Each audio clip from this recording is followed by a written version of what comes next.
So we're starting today with the Kirtan for Ekadasi. If everybody has some book at hand, it's called Sri Hari Vasare by Sri Vrindavan Das Thakur.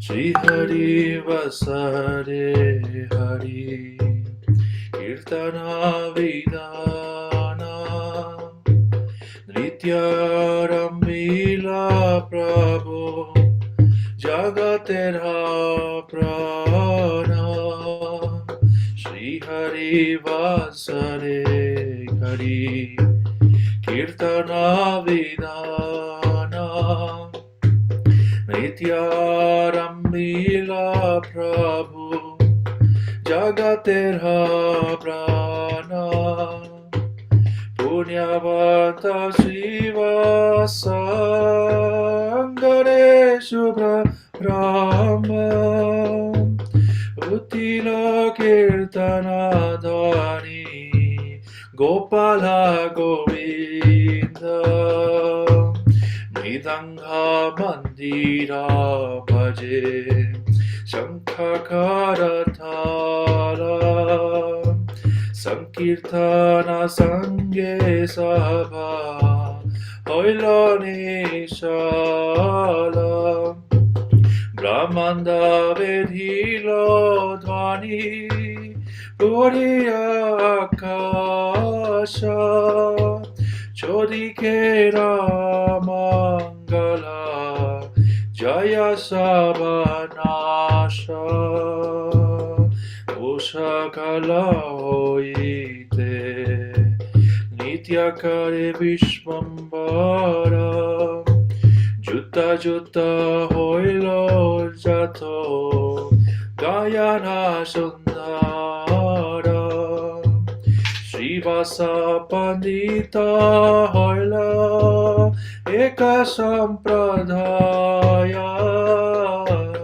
Mukunda Loya Ara Janagato Gaya Loya Loya Govinda Gosha Arakato Jana Goda Chandra Nitye Sabhe Karena Kirtana Gloria Mulera Nitya Nanda Mahabali Alakshite Advaitala Yena Padadoli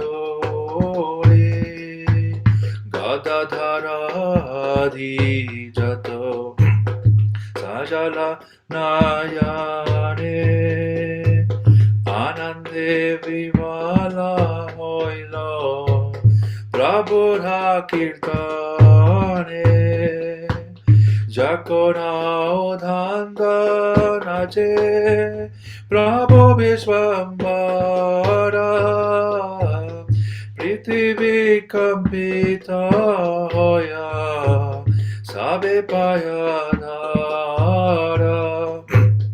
Kahono Vamadhurana Jaye Vishwambara Jeno Dekinanderanan Dananatabara Aparupa Krishna Vesha Papura Rupanitya Anande Nayana Bori Deke Sabhabritya Nijanande Nache Maha Prabhu Vishwambhara Charane Rathala Shuni Ati Manohara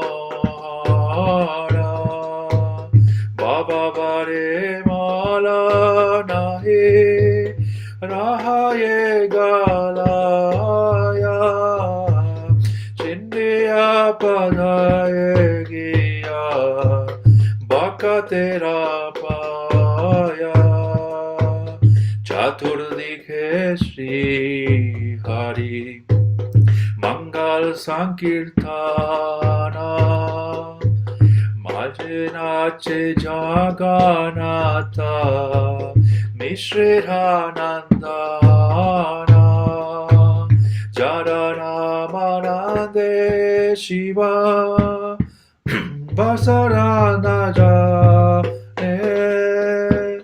Nararjache Nache Shiva Senache Apane Charaname Valmiki Hoyata Podhana Charaname Ajamila Pailomochana Jaranama Sravane Samsara Vande Goche Hena Prabhu Avatari Kali Yogena Je Jaranama Gai Shuka Naradha Bidhaya Sahasravadana Prabhu Jaragunangaya Sarva Mahaprayaschita Je Prabhura Nama Se Prabhu Nachaye Deke Jato Bhagyavana Prabhura Anande Deki Bhagavata Gana Anyanengaladhari Karoye Grandhana Sabara Angete Shobhe Shichandanamala Anande Gayera Krishna Rase Hoi Bola Jateka Vaishnava Sabha Kirtana Abheshe Najane Apana Deha Anya Janaki Se Jaya Krishna Murari Mukunda Vanamali Ahanisha Gaya Shabe Hoi Kutuhari Aharnisha Bhakta Sange Nache Vishvambara Shranti Nahi Karo Sabe Sattva Kalevara E Mata Nache Maha Prabhu Vishvambara Nishya Vashesha Matra Seka Prahara E Mata Ananda Yaya Navadvīpa Pure Premarase Vaikuntera Nayaka Vihare Esakara Punya Kata Jekare Shravana Bhakta Sange Gora Chandre Rahotaramana Shri Krishna Chaitanya Nitya Nanda Charajana Vrindavana Dāsa Tacho Padajone Chana Shri Hari Vasane Hari Kirtana Vidana Nitya Arambila Prabhu Jagatera Prana Jaya Ekadasi Jaya Ekadasi Shri Hari Vasare Jaya Ekadasi Jaya Madhavatiti Jaya Madhavatiti Madhavatiti Jaya Madhavatiti Jaya Vrindavan Thakur Jaya Vrindavan Das Thakur Vrindavan Das Thakur Jaya Vrindavan Das Thakur Jaya Guru Deva Jaya Guru Deva Jaya Guru Deva Jaya Guru Deva Jaya Prabhupada Jaya Prabhupada Jaya Prabhupada Jaya Prabhupada Hari Bol Hari Bol Hari Bol Dandavats Prabhu, could you read the translation? Most of us don't understand Bengali. And for those who understand Bengali, it might be a good exercise to hear the English. Can you do? Yeah. Sri Hari Vasare from Vrindavan Das Thakur, Chaitanya Bhagavata, Madhya Kanda, chapter 8. On Ekadashi, after decreeing Hari Kirtan, Mahaprabhu, who is the life and soul of the universe, begins to dance in ecstasies. In the courtyard of the virtuous Shrivas, the auspicious sound of Kirtan, Gopal, Govinda, reverberates loudly. The sounds of the Mridanga, the Mandira, the Conch, the Kartals, all blend nicely with the Sankirtan. The thunderous sound penetrates the universe, filling the whole sky. Everything inauspicious in all four directions is annihilated. The phrase Śrī Hari Vasara means the day of Lord Hari. In other words, it refers to Ekadasi, Dwadashi, and the appearance of the Lord. At dawn, Vishwambara dances while kirtan groups formed sing charmingly. One group is with Srivas Pandit and many others with Mukunda Datta. There are many more with Govinda Ghosh. As Gaura Chandra dances, everyone performs kirtan. The mighty Nityananda Prabhu holds onto Mahaprabhu and gently strokes him, while Advaita Acharya secretly takes his foot dust. Their eyes brimming with tears, Gadadhar and others become overwhelmed in transcendental happiness due to Mahaprabhu's kirtan. When Vishwambara dances with great force, the earth trembles and everyone becomes afraid. Sometimes Vishwambara dances so sweetly that he appears to be the son of Nanda, the best of dancers. Their eyes filled with joy, Mahaprabhu's servants observe his unprecedented love from Sri Krishna and his incomparably beautiful dancing. Mahaprabhu Vishwambara dances, rejoicing in his own transcendental happiness. The rhythmic sound of his lotus feet is extremely captivating. Under the weight of his ecstatic emotions, his garland is unable to remain around his neck. Breaking apart, it falls at the feet of the devotees.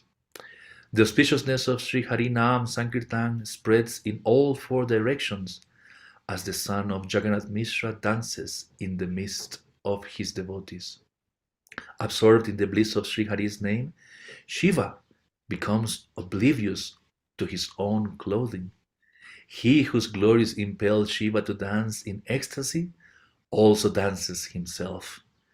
By his name, Valmiki achieved the wealth of austerity, and by his name, Ajamil received deliverance.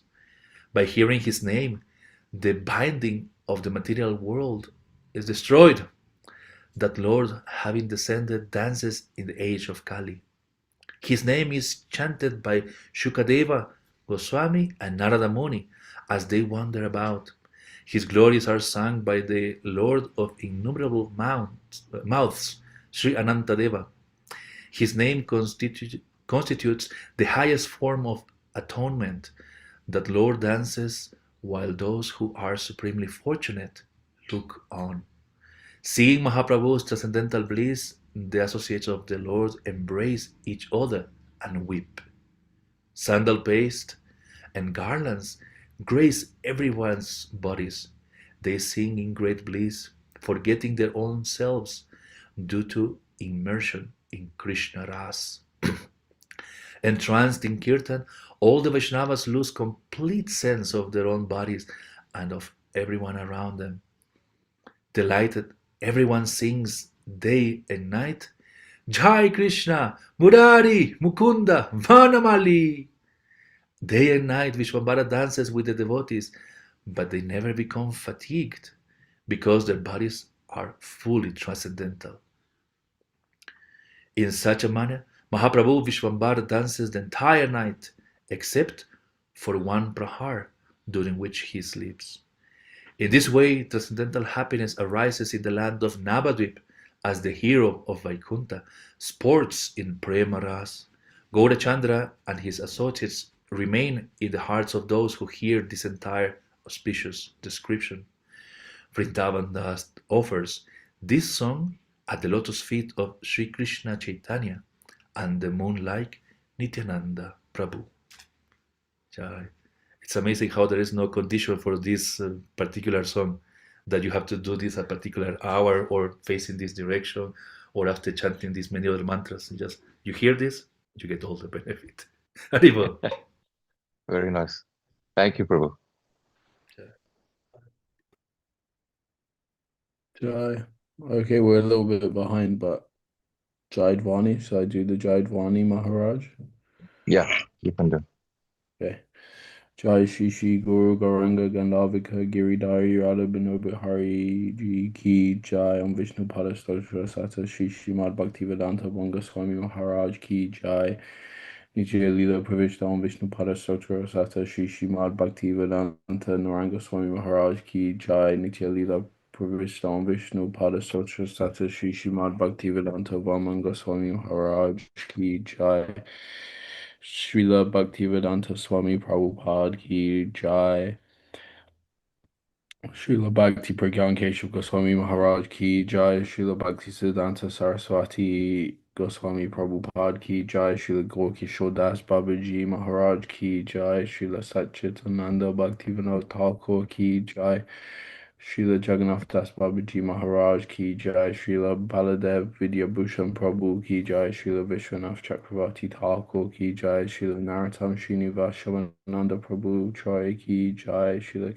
Krishnadas Kaviraj Goswami Prabhu Ki Jai Shri Rup Sanatan Bhat Raghunath Shri Jiva Gopal Bhat Das Raghunath Sad Goswami Prabhu Ki Jai Shri Sarup Damodar Roy Ramanand Adi Shri Gopashad Vrinda Ki Jai Namacharya Shri Haridas Thakur Ki Jai Prem Sakaho Shri Krishna Chaitanya Prabhu Nityananda Shri Advaita Gadadhara Shri Vasadi Shri Gaur Bhakta Vrinda Ki Jai Shri Antadvip Mayapur Samantadvip Kodru Madvip Madhyadvip Koladvip Rutadvip Janudvip Mudra Drumadvip Rudradvip Atmaka Shri Navadvip Dham Ki Jai Shri Shri Radha Krishna Gopa Gopi Go Govardhan Dwadashvanamaka Shri Brajmandal Ki Jai Shri Radhakun Shamakun Ganga Yamuna Tulasi Bhakti Devi Ki Jai Srimati Brinda Devi Ki Jai Shri Purnamasi Yogamaya Ki Jai Shri Gopishwara Mahadev Ki Jai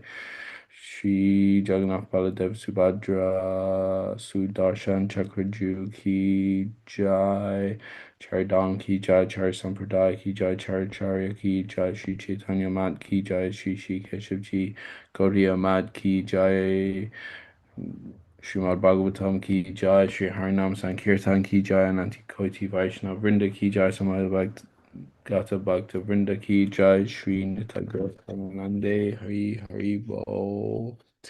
Dandavat pranams to all the listeners and to our Sannyaskan present today, Shripad Tridandi Maharaj and Shripad Vaikanas Maharaj. My Dandavat pranams to you. Today is the second day of our Zoom Parikramā and the third day of the Zoom series. I will be handing over to Trinandi Maharaj shortly, but I have a 1-minute video to share first. Share sound.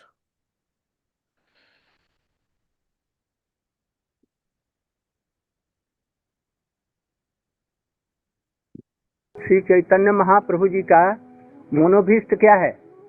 क्या वर्णाश्रम धर्म की स्थापना है क्या? युग धर्म की स्थापना उनका मनोभीष्ट है? ये तो पहले से ही निर्धारित है।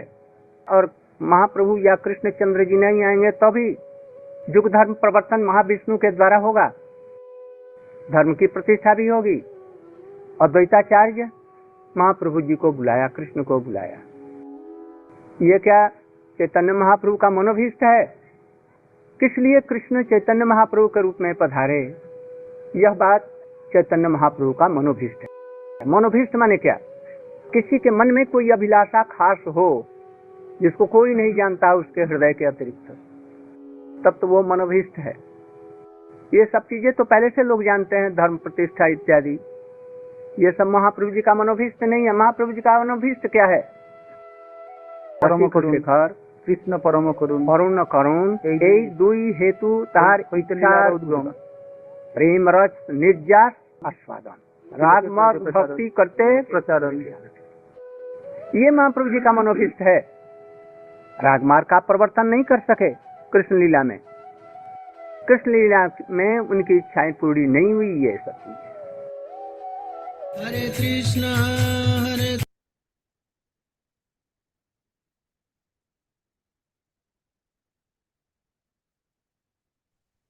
I'll hand over to you now, Maharaj. Okay, Ji. Thank you, Tarun. Thank you. Thank you for the video. Thank you for the pranam mantras.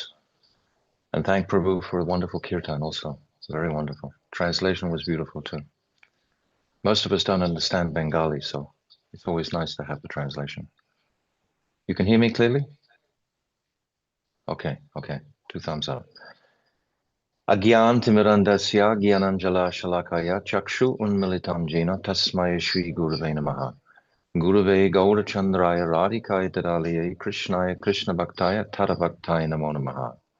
Śrī Chaitanya Mano Bhishtam Shtapitam Jena Bhutale Swayam Rupa Katamayam Dadati Swapadantikam. Priya Sarupe, Daita Sarupe, Prema Sarupe, Sahajavi Rupe, Nijana Rupe, Prabhueka Rupe, Tatana Rupe, Swavilasa Rupe. Anapita Chirim Chirat Karuna Bharatino Kalo Samarapaitam Unnata Ujvala Rasam Swabhakti Shriyam. Haripurata Sundaratu Tikatam Basadapita Sada Hridare Kandare Spudatu Vasachinandaha.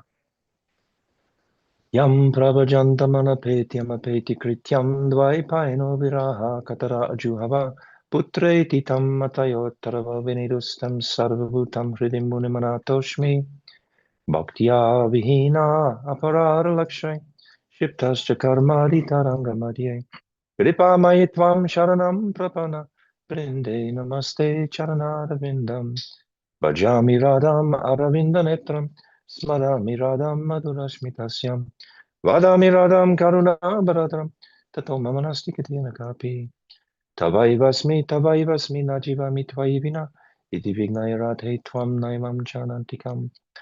I'm first of all offering millions and millions of Dandavat pranams unto the lotus feet of my most beloved Gurudev Nitya-lila Pravishta Om Asto Tadasara Shishimad Srila Bhaktivedanta Narayan Goswami Maharaj. I'm offering the same again millions of times unto our dear most Nitya-lila Pravishta Om Asto Tadasara Shishimad Srila Bhaktivedanta Swami Srila Prabhupada, and all our illustrious Rupanuga Guru Varga and all the Vaishnava and Vaishnavi devotees of the Lord. My Dandavat pranams to all of you. Vanchakalpatarubhyascha kripa sindhavibhaja patitanam pavanebhyo vaishnavebhyo namo namaha. So most auspicious day today, Ekadashi Brat, the Ekadashi during this Navadvīpa Parikramā. It's very auspicious day indeed. So today we are on the western bank of the Ganga, south of Navadvīpa township, in our mandir of Keshavji Gaudiya Math, which is in the island now of Koladvīpa. Yesterday we were in Antardvīpa and Simantadvīpa, and today we are in Koladvīpa. So this is our third island. So this is our Keshavji Gaudiya Math mandir. So we'll be all coming out of here, and to remember the nature of Koladvīpa. What is Koladvīpa about? Kola means boar, incarnation. So there was one very saintly personality in such a yuga called Vasudeva Vipra, a Brahmana, who was worshipping Lord Nrsingadev as well as Varahadev. And Varahadev manifests directly, gives darshan to Vasudeva Vipra, who becomes completely in ecstasy. And he reveals at that time that Vasudeva Vipra will take birth in this time of Chaitanya Mahaprabhu. This is in the 7th Manvantara. So it's described that Varahadev, there's two manifestations of Varahadev. There's Sweta Varaha and Adi Varaha. So in Srimad Bhagavatam, Maitreya Rishi in the 3rd canto, he kind of runs these two manifestations into one. So sometimes it's a little bewildering for the devotees.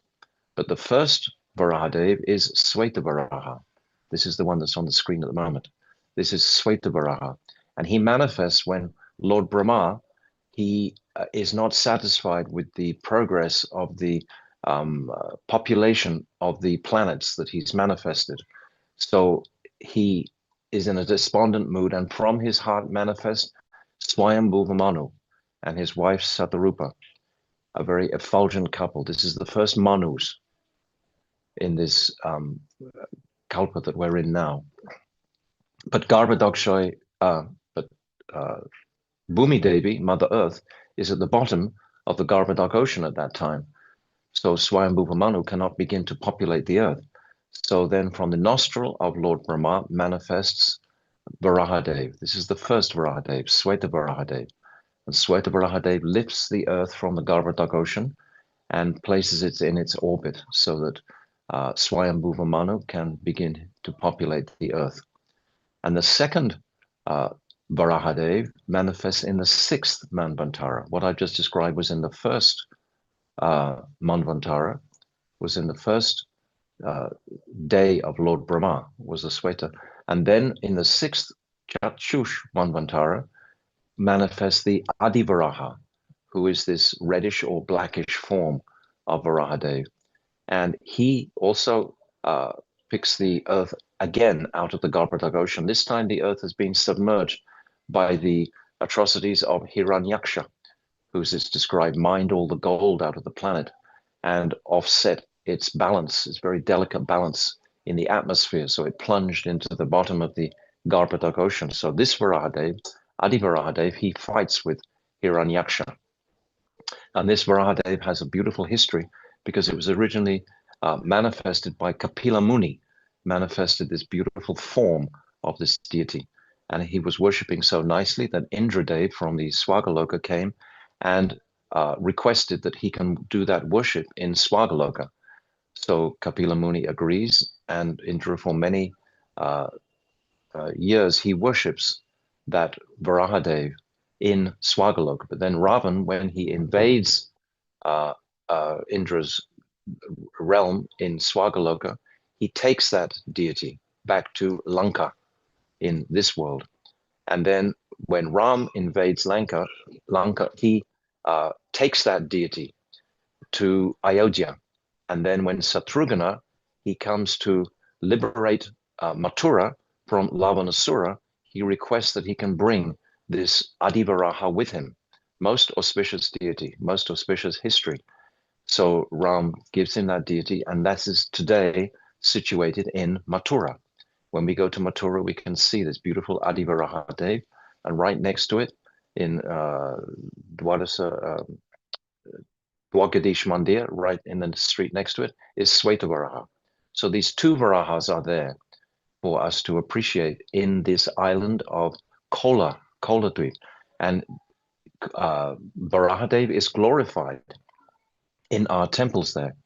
We have the most beautiful deity in the Devananda Gaudiya Math and in Keshavji Gaudiya Math of Varahadev. This is in Keshavji Gaudiya Math on the screen, and this we see on our left.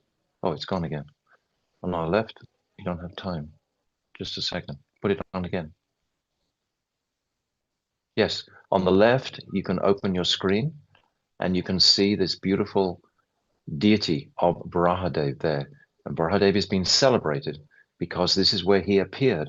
He gave darshan to Vasudeva Vipra at that time. And also in the Devananda Gaudiya Math, there is another very beautiful Varahadev deity there that is worshipped today. So this is unique.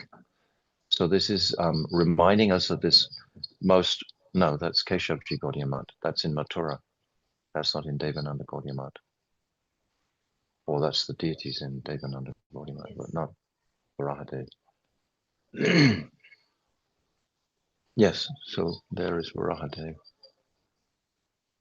But I don't think that's the right one in Devananda Gaudiya Math, because he's with Radha, he's with Lakshmi Devi. So this one's with. But anyway, we're worshipping and we're remembering Varahadev today as we begin our Parikramā of Koladvīpa. So in this area where we are now, just coming out of our temple, this area is known as Aparad Bhajan Pad, or Pad, which is the place where forgiveness, Aparad, is forgiven directly by Mahaprabhu. So there's the pastime of Gopal Chapala, which dear Sripad Vaikanis Maharaj described yesterday when he put those items for worship of Durga Ma on the doorstep of Srivas Thakur. So he was immediately, he became overcome with leprosy. And it's described how Mahaprabhu meets him here when Mahaprabhu comes through Kulia on his way to Ramkeli to meet with the two brothers of Rupa and Sanatan. He in Kulia passes through and he forgives this Gopal Chapala at that time. So this is one of the persons who's forgiven now in this Aparad Bhajan Pad. And then there's a second Gopal Chakravarti. Gopal Chakravarti was a great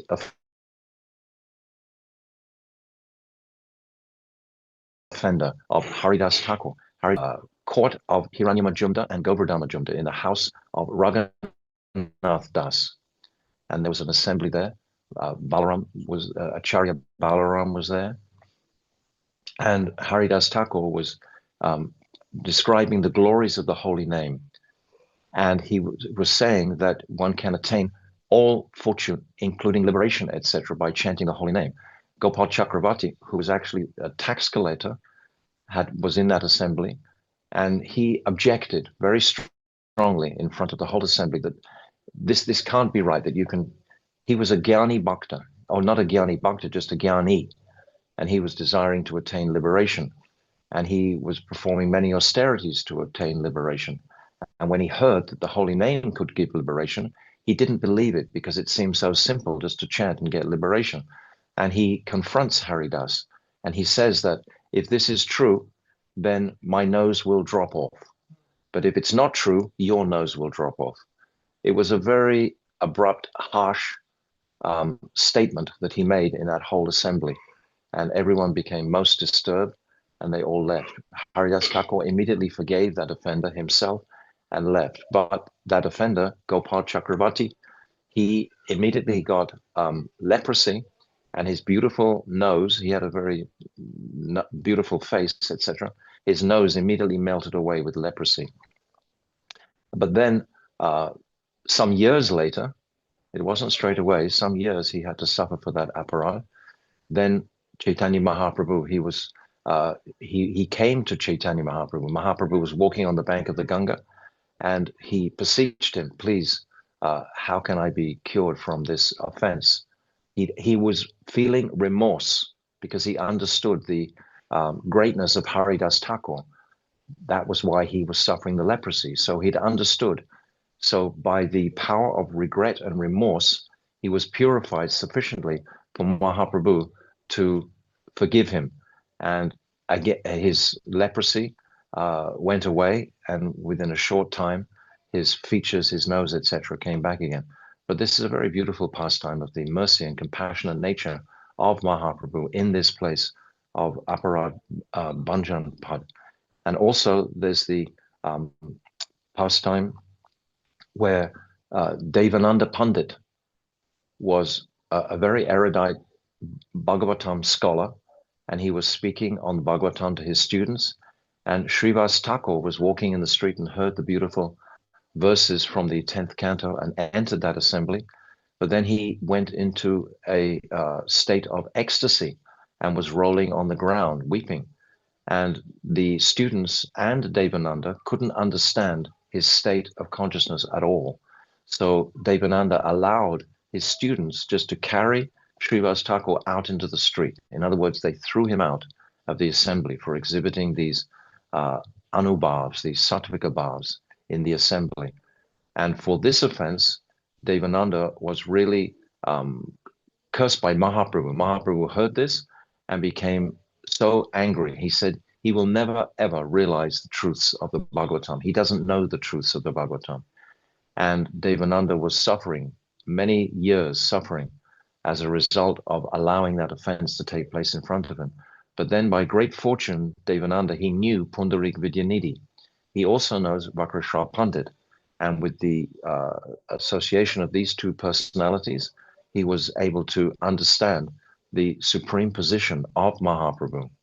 And when he understood that, he also had great regret and remorse. This is the cure for any type of offense.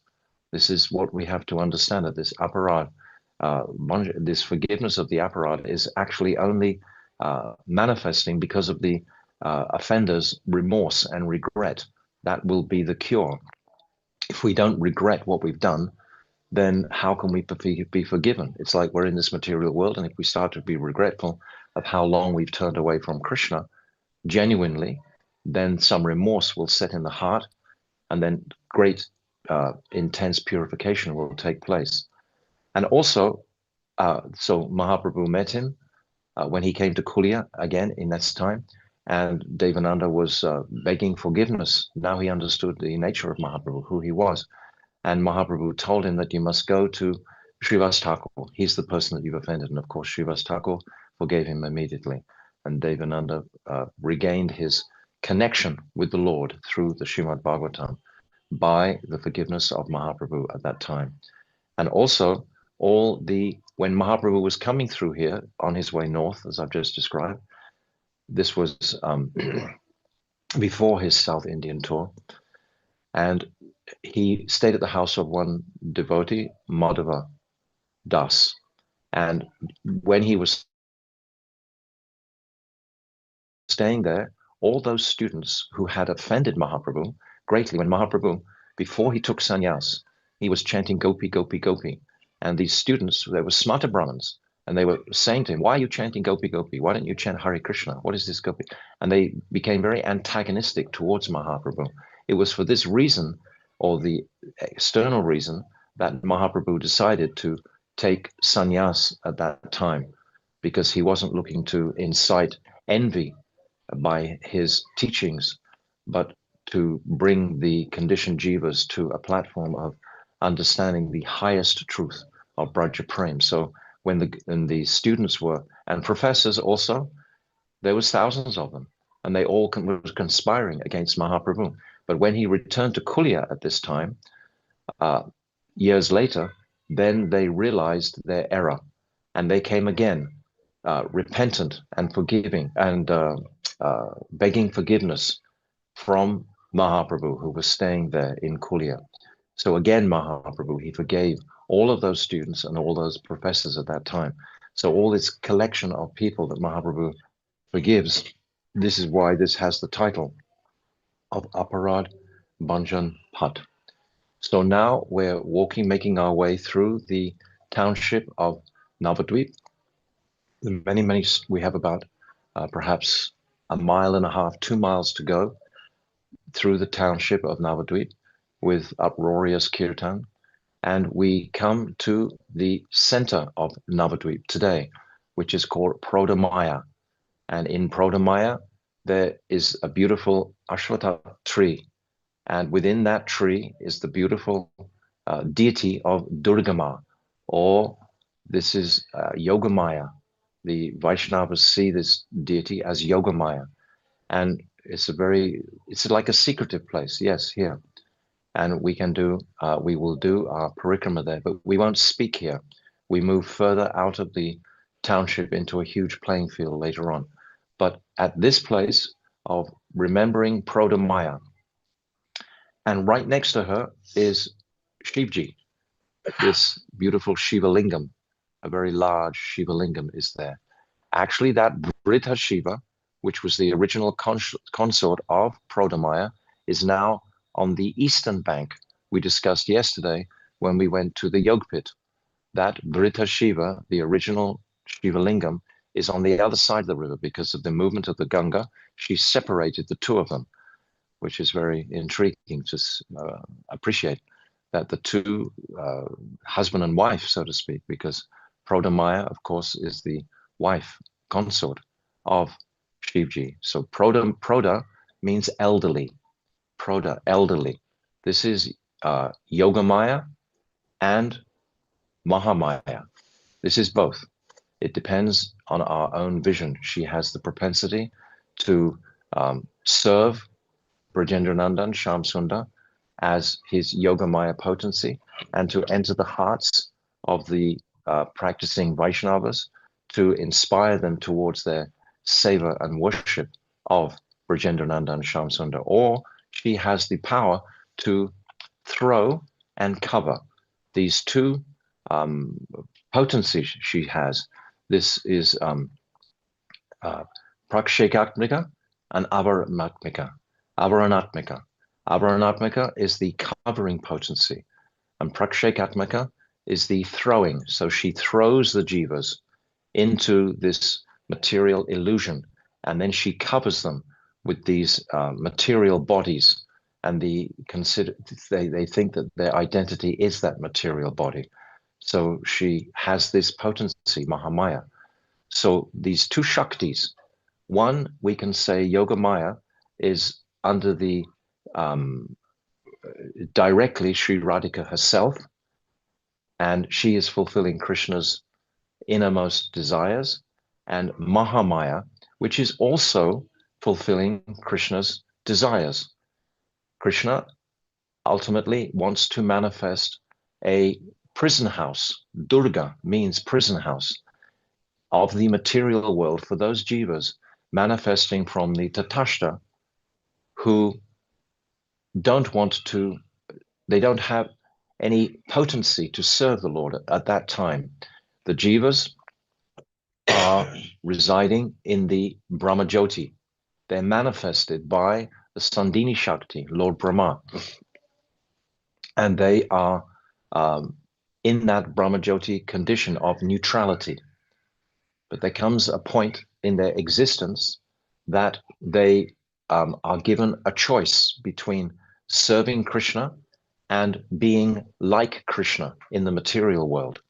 So those jivas who want to be like Krishna, because this Tatashta Shakti is a marginal energy that we know about in Jiva Tattva.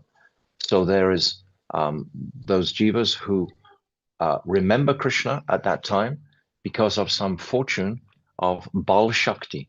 They have some potency to remember Krishna. But the other jivas, they don't have that potency to remember the Lord. And they are thrust into the world of this material world. And Ramadevi, who is the consort of Mahavishnu, because it's Mahavishnu himself who glances towards Mahavishnu is being inspired by Brajendranandan to manifest this whole material world.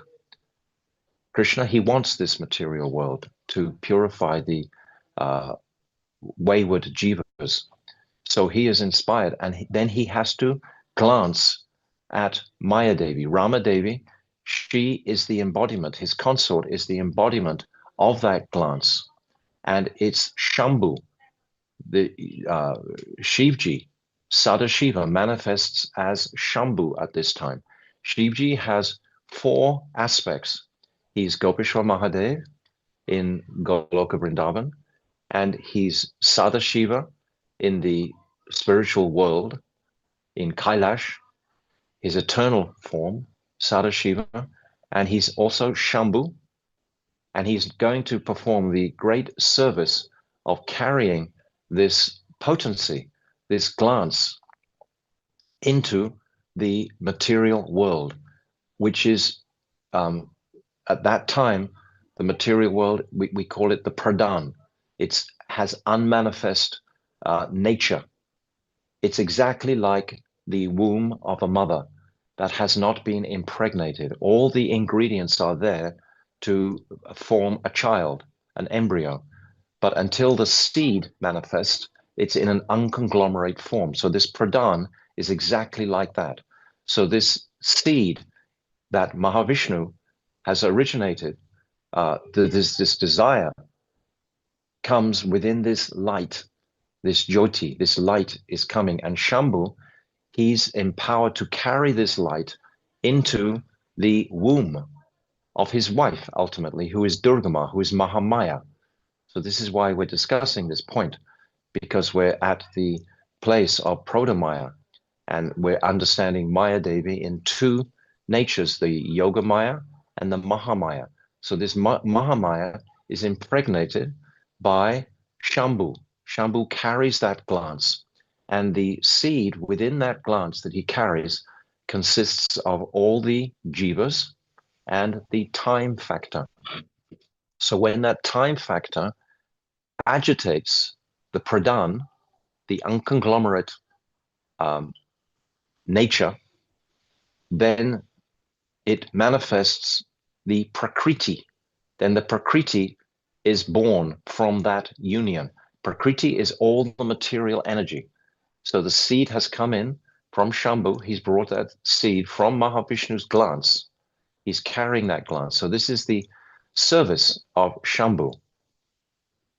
All making sense what I'm saying? You understand clearly? Okay, so then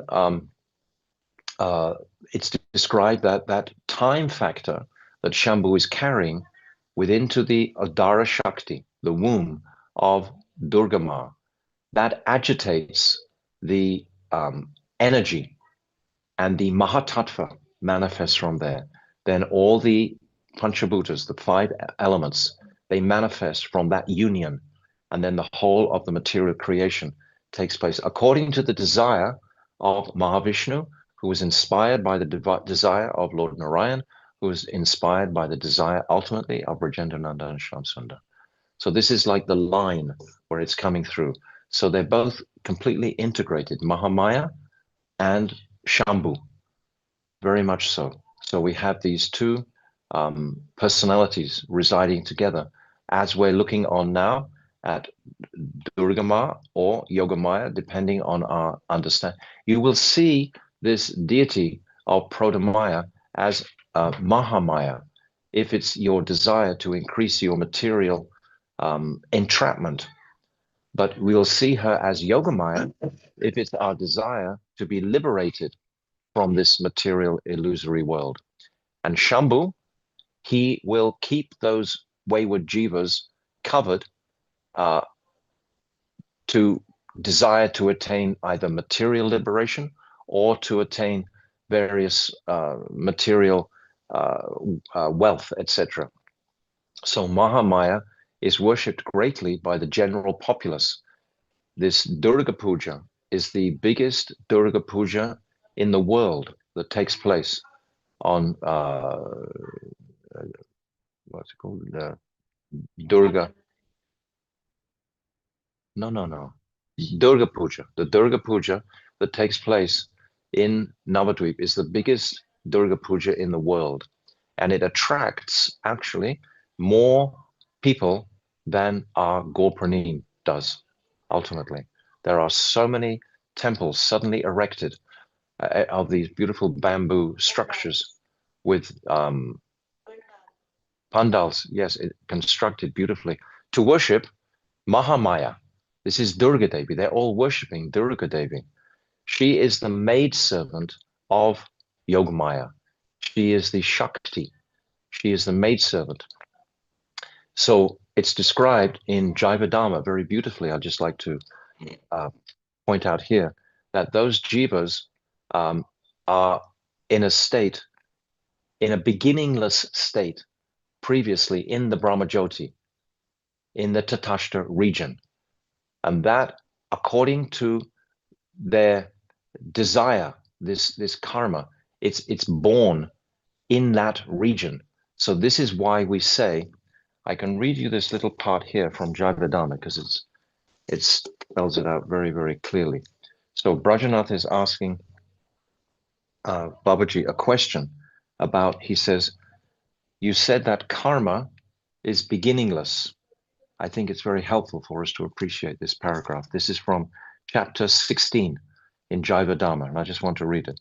The root of all karma is the desire to perform karma. Got that? All karma is the desire to having that desire, because it comes from desire. And the root cause of this desire is avidya, ignorance. We're not informed in that region. So therefore, this ignorance is there. Avidya is forgetfulness of the truth. I am an eternal servant of Krishna. That is the truth. And it does not have its origin in mundane time, because it's in the Brahmajyoti. The Brahmajyoti is an eternal place. So it does not have its origin in mundane time. Rather, it originates in the Tatashta junction of the spiritual and material worlds, this world between the two. So it's very relevant to our topic today, that this Prauḍhāmāyā and Shivji are here, and we're entering into trying to appreciate more significantly. I think every single day of our lives, if we look at this topic, we'll be re-enlightened. It's not that you ever know this topic. It's like a continual opening of understanding, gradually. This topic ultimately is describing the eternal nature of the jiva, and we have no experience of eternality in this material world at all. So we can't understand any of this. We can't understand it, but we can appreciate it. So just hear with appreciation. So rather, it originates in the Tatastha junction of the spiritual and material worlds. That is why karma does not have its beginning in mundane time, and therefore it is beginningless. Karma is beginningless. It's described in the Bhagavad Gita. There are 5 principal teachings in the introduction, and of all those 5, there's only one that is not eternal. And karma is eternal for this reason that we've just described. And now another very interesting point that I'd like just to continue and open out here is that Bhajanath, he asked, what is the difference between Maya and avidya? So avidya is this ignorance. So that is separate to Maya. And it's saying here, Bābājī responds, Maya is a Shakti of Krishna. Maya Shakti. This Mahamaya that we're discussing is an energy directly of Krishna, and that Maya will cause ignorance to cover the jiva. So that energy will cause avidya. Maya is a Shakti of Krishna. Sri Krishna has created the material universe through her, as I've just described. This impregnation by Shambhu, and has instigated her, Maya Devi, to purify the jivas who are averse to him. Maya has 2 aspects, avidya and pradhan. So this pradhan is what I've just described, was the unconglomerate, like the womb of a mother that hasn't been impregnated. There's no seed there. So it's just like vacant, so to speak. It's inert. So avidya is related to the jivas, whereas pradhan is related to inert matter. Inert matter was what we, that's how we can describe the pradhan. It's inert matter.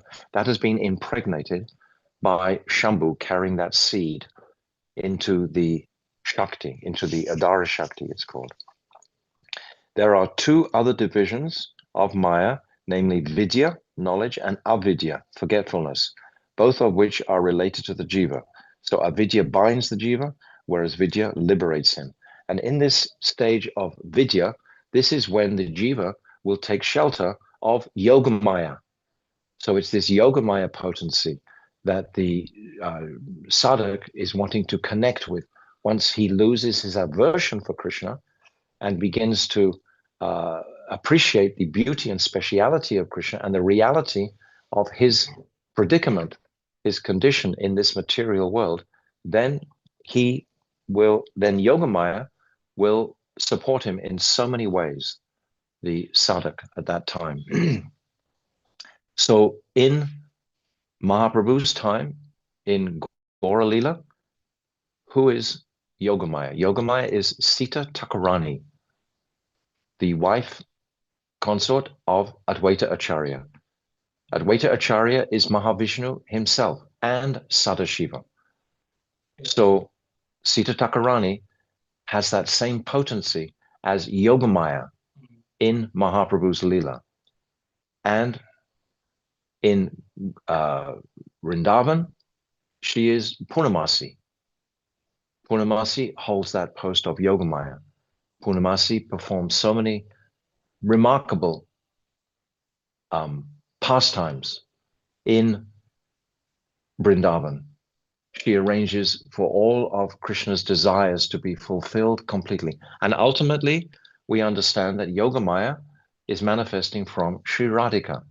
Radhika's only focus is to satisfy all the desires of Krishna. That is her Shakti, that is Shakti Tattva.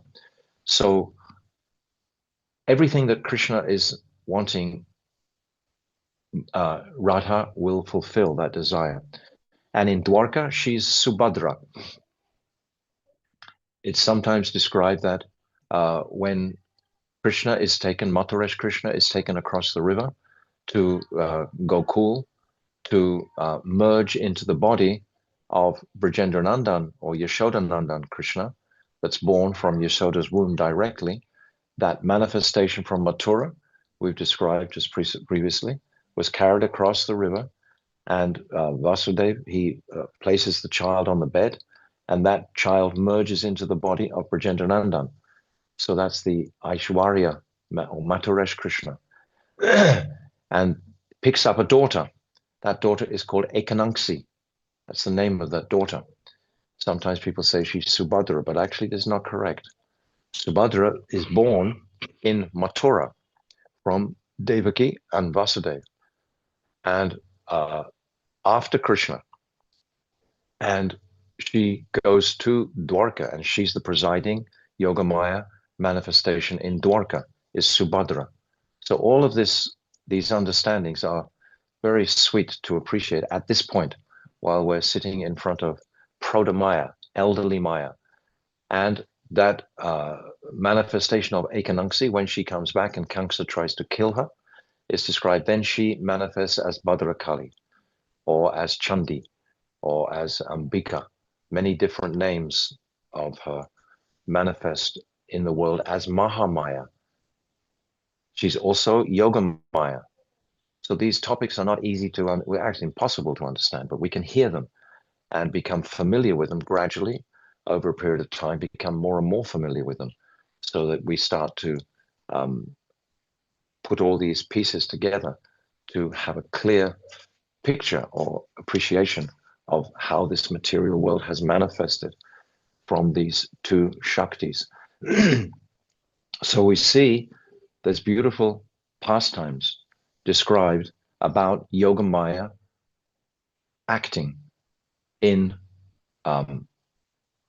personalities like Mahaprabhu. He glorifies Haridas Thakur. And Haridas Thakur, great saintly person, he's chanting in one forest, Benapala,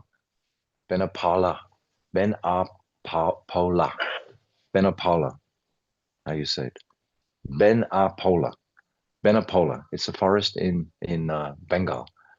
And he's meditating there. He's built a small hut and he's meditating. And the owner of that place or that district is called Ramchandra Khan. And he can't tolerate the amount of praise that Haridas Thakur is receiving. So he conspires with some prostitutes and tells a prostitute to please go and bring Haridas Thakur down from his elevated position. So she comes to Haridas Thakur, and he's chanting, of course.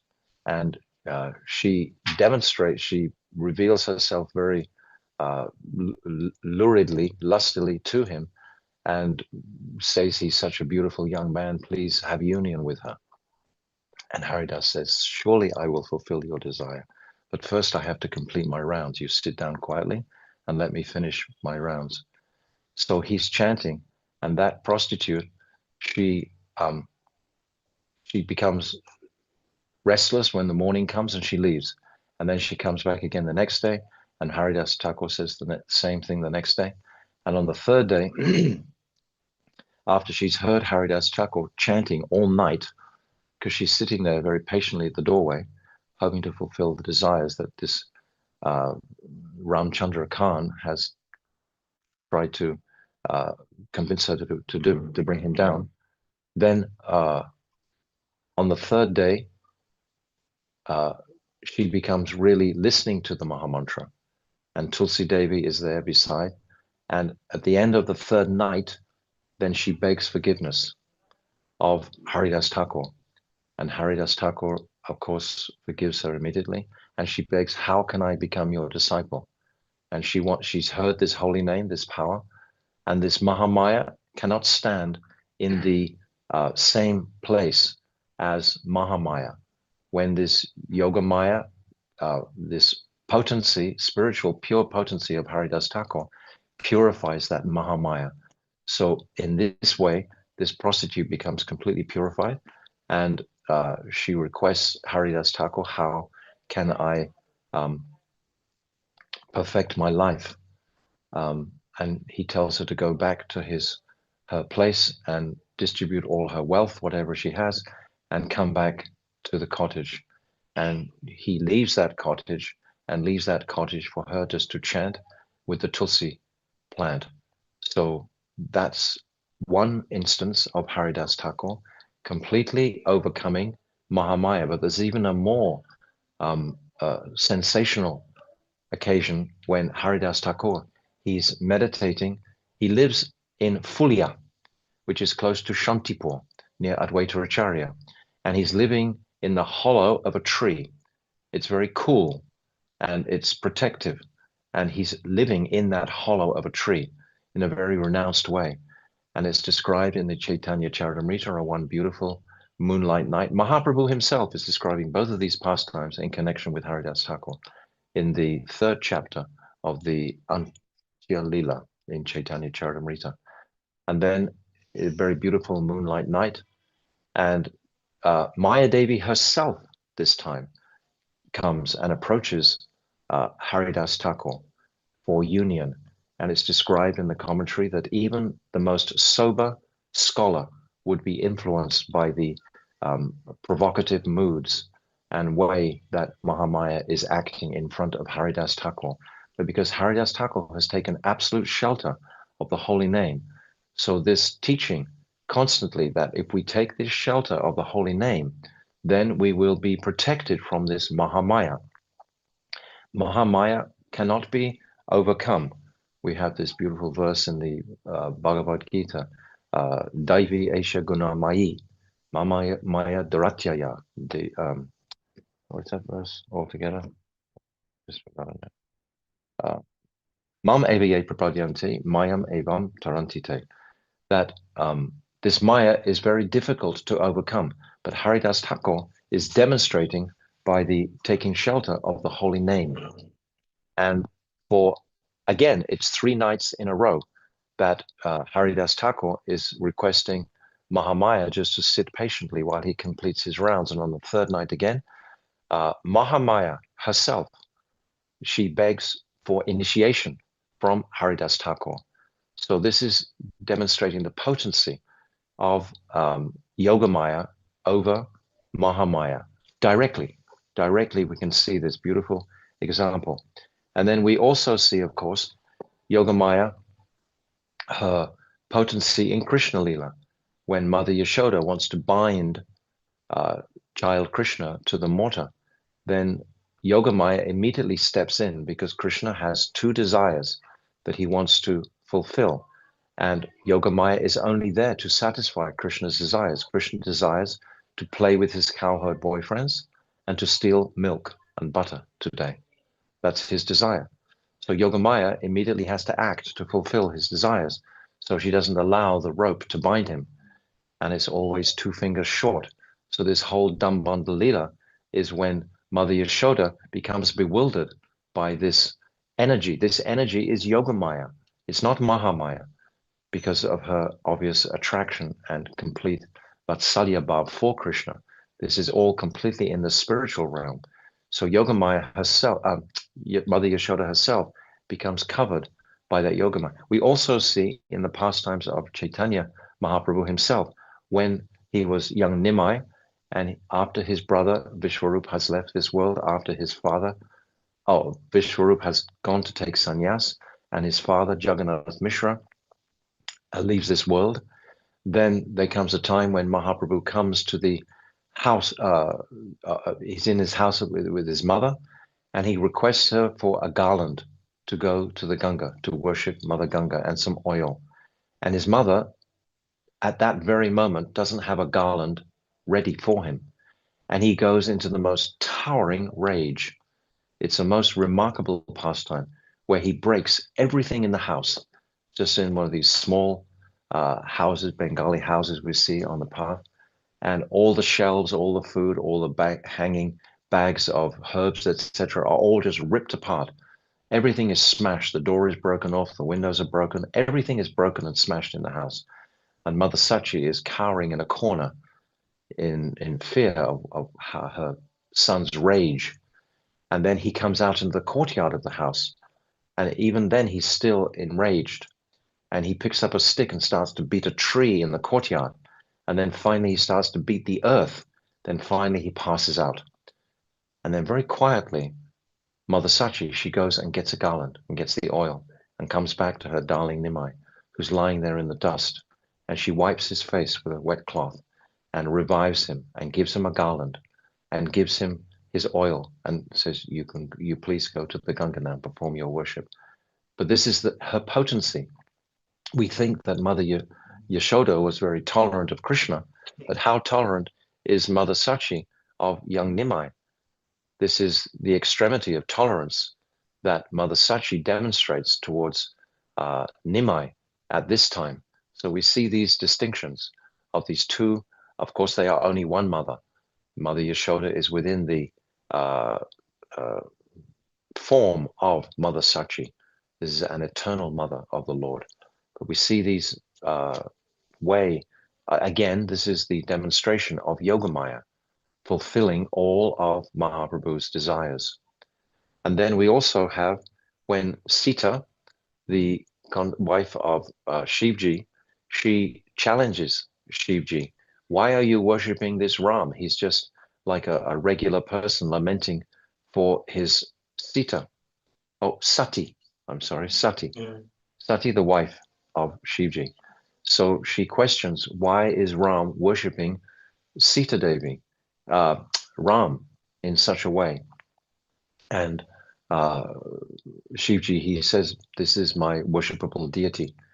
And Sati, she can't understand that. And she comes to try to test. Sati is Mahamaya herself. She's the embodiment of Mahamaya. So she's come to test the efficacy, the truth of Ram. And she's just thinking he's just a lamenting person for his wife that's been abducted by Ravan. So she takes on the form of Sita herself. And she keeps on appearing right in front of Ram's eyes. Wherever he looks, she keeps coming in front of him. But Ram is just ignoring her the whole time. And then suddenly Ram turns to her and says, oh, Sati Ma, where is your husband? Why are you alone? He sees completely through her illusion as being Sita Devi. And then straight away, Sati becomes most ashamed because her husband has told her this. But when she goes back to her husband at that time, she is Durgama. She's Mahamaya herself. And she comes back to Shivji, and Shivji won't accept her on his left-hand side as his wife. He says, no, you must sit in front of me now. You're no longer my consort. You have lied to me, because when she comes back, she says, Shivji asks her, so did you test Ram? And she says, oh, no, I didn't. I just saw him. But she lies directly to Shivji. So Shivji won't accept her back. And after that, Sati, of course, she goes to that Daksha's sacrifice, yagya, where she's ignored by her father, Daksha, and she immolates herself on the stage in front of everybody, because she can no longer tolerate even being in that body because her husband won't accept her. But this is a time when Mahamaya, Durga Ma, Sati, the wife of Shivji, is testing Krishna himself. So this pastime we hear also. And also in Braj Leela, when Mother Yashoda is called to Krishna at Brahmand-ghat, she's called by all the cowherd boys and Balaram, saying, oh, Krishna has eaten dirt. And then Mother Yashoda looks into Krishna's mouth. Krishna says, no, I haven't eaten dirt. Of course I haven't eaten dirt. And she looks in his mouth, and she's bewildered by Yogamaya to see all the universes, all the planetary systems within the abdomen of her darling son. And she, because of the strength of her Vatsalya Prem, she doesn't think that this is something miraculous or anything like that. She thinks perhaps some ghost has invaded my son. What am I seeing? She sees herself within the womb, within the stomach, the abdomen of Krishna. So Krishna is displaying his Yogamaya potency to protect him from being chastised by Mother Yashoda. But after Mother Yashoda sees this manifestation within his abdomen, then Mother Yashoda just cries, and then she embraces her son. So Krishna actually avoids the scolding from Mother Yashoda by demonstrating that. And then there is another example of Baladev, when he becomes illusioned by Yogamaya herself, when he's not realizing his omniscience, when the Pralambasura demon is playing the pastime of stealing of a game that the cowherd boys are playing, and the winners, they have to ride on the shoulders of the losers of that game between the suckers. So Krishna is on one team and Baladev is on the other. And Pralambasura, he's entered the sucker group, and he has been victorious, and he has to carry Baladev on his shoulders. And as he's carrying Baladev away, Baladev, it's described, he forgets his omniscient nature because he's so engrossed in the Sakyaras pastimes with Krishna entirely his whole heart and soul is fully immersed in this Sakyaras exchange with Krishna at this time. And he's been carried away by this demon Pralambasura, and he's wondering what he should do, because suddenly this demon starts to manifest his full form. And Balaram, he looks at Krishna, and Krishna shoots him a glance to remove that illusion that he's in Sakyaras. This is like Yogamaya's action again. And then he punches that demon, Pralambasura, in the face and kills him immediately. But again, this is another manifestation of Yogamaya. So many manifestations in Braj Leela. But in Gora Leela, the Vishnu Priya, it's described when Nimai wants to leave home.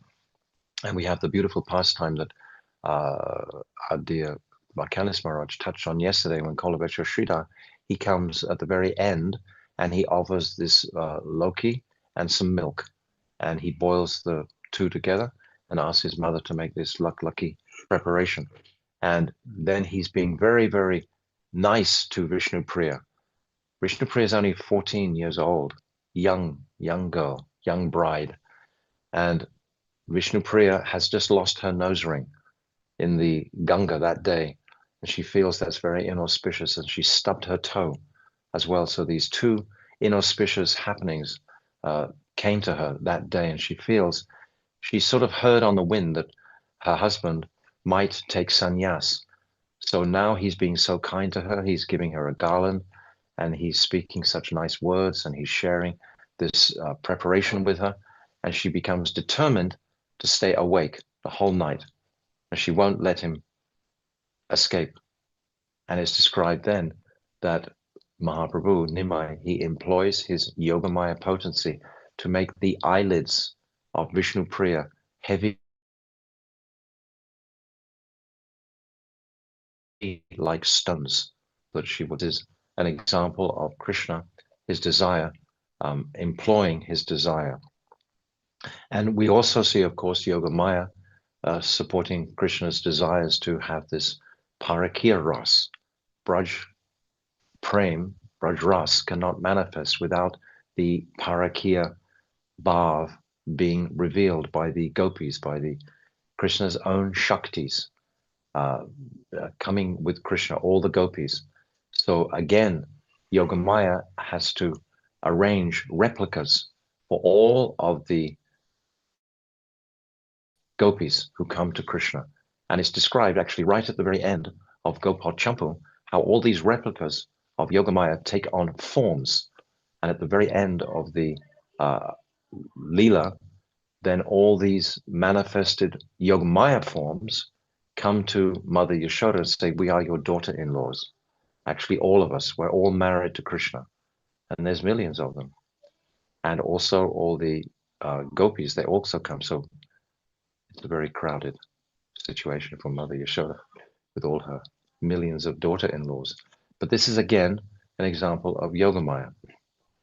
And when the Sakhas are replicated by Krishna, when in the Brahma Vimohan Leela, then this is also an example of Yogamaya's action.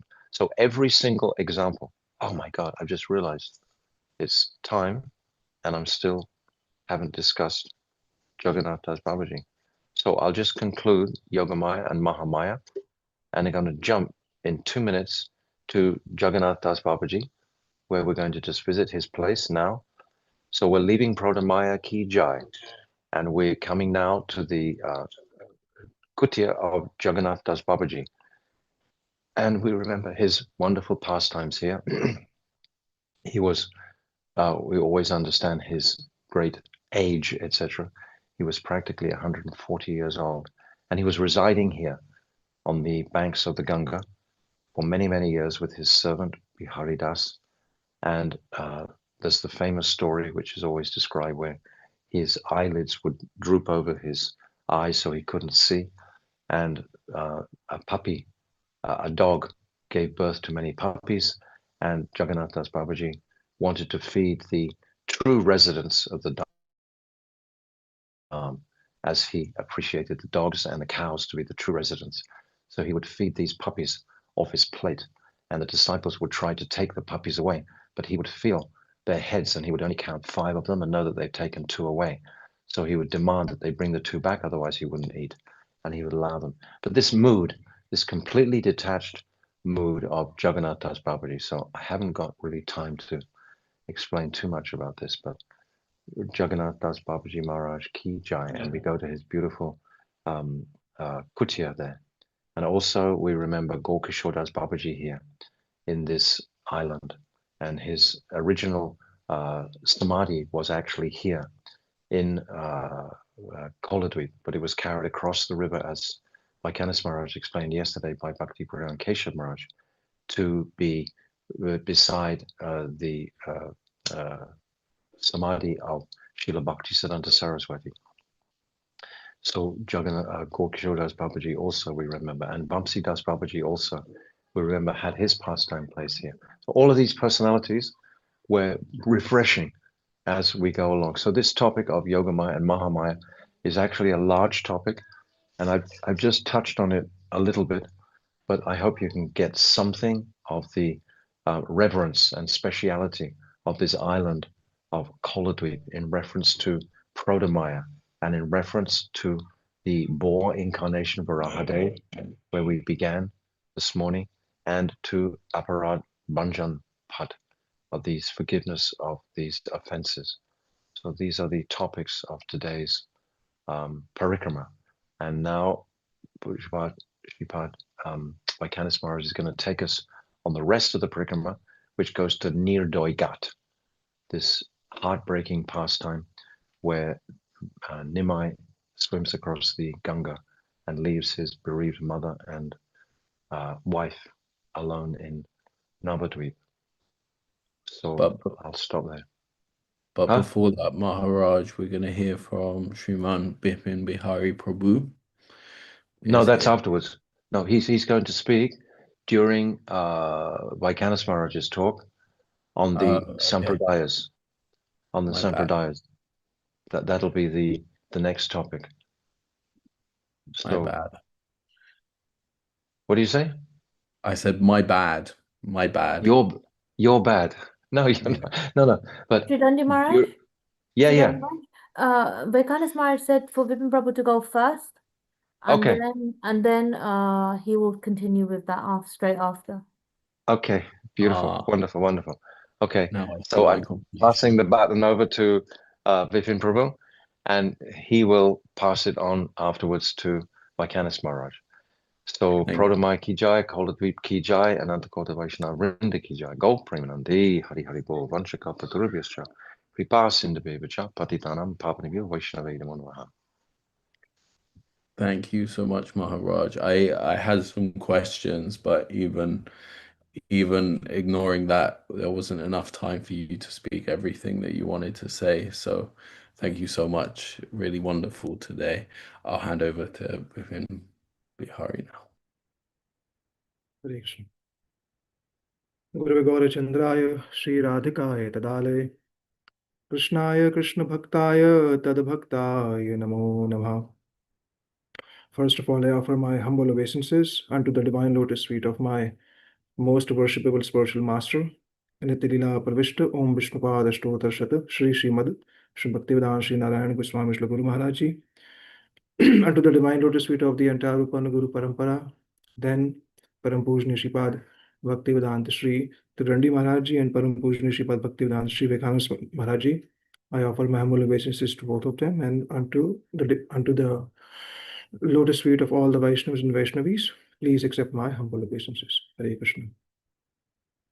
I've been given the topic to speak on the four Vaishnavas, the four Vaishnava Sampradaya. History says that just like we have Kashi in India as a hub of knowledge, and there was a time when Navadvīpa was known to be the Kashi of Bengal. And it is proven historically and also from the descriptions of Bhaktivinoda Thakur that all the various Puranas, Vedas, Upanishad, Tantra, the source of all these Vedic literature, from the writings of Bhaktivinoda Thakur, we find that it all comes from Śrī Navadvīpa. For any sampradaya, for any line of thought to be able to establish commentary on three scriptures are utmost. One is Bhagavad Gita, second Upanishad, and third Vedanta Sutra. These scriptures are known as Prasthantrayi. If anyone wants to establish a sampradaya, then commentary on these three scriptures are utmost. So the previous acharyas like Shri Ramanujacharya, Shri Madhvacharya, all of them have given commentaries on Vedanta Sutra, also on the Upanishad, and also on Bhagavad Gita. Now, we are the followers of Vedanta. As I hope all of us know that there are 6 schools of philosophies.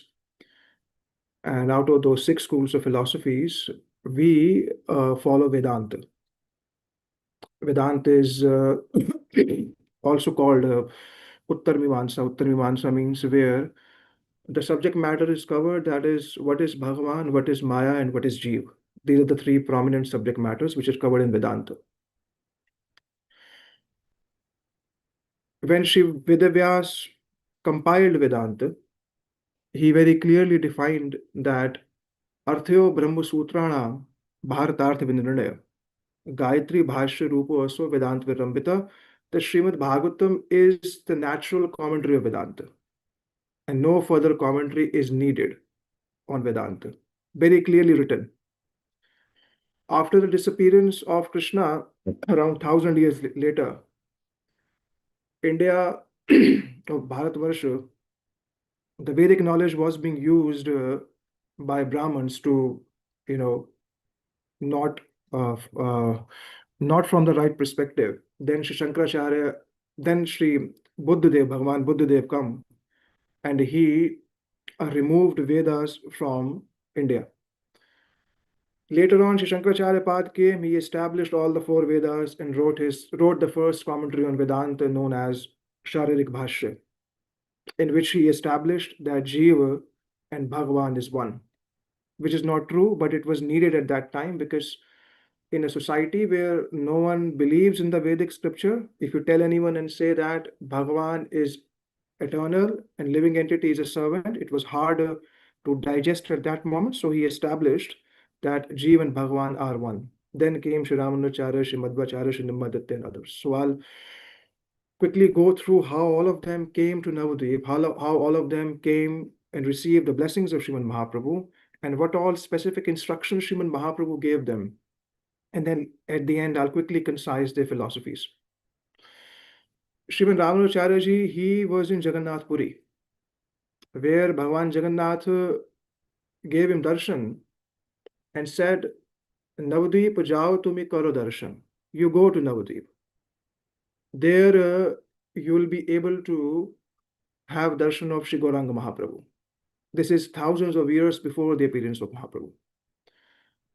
Ramanujacharya asked Bhagavan Jagannath that I have not heard about Gaur Tattva before. I do not know who is Gauranga Mahaprabhu. Then Lord Jagannath told him that everyone knows that Krishna is Param Tattva. Krishna is Supreme Personality of Godhead.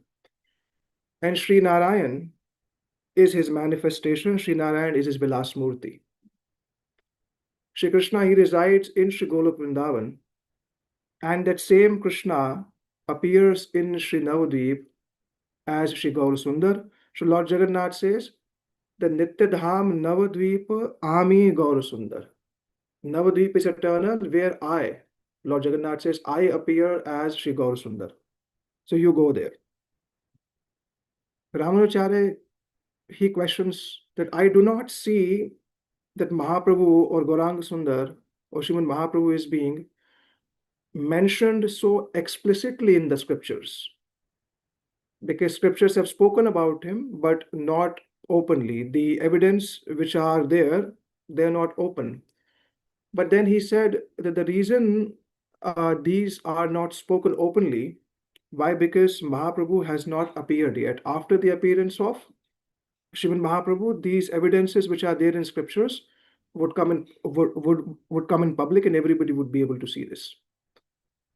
Sri Ramanujacharya, accepting the orders of Bhagavan Jagannath, he comes to Navadvīpa.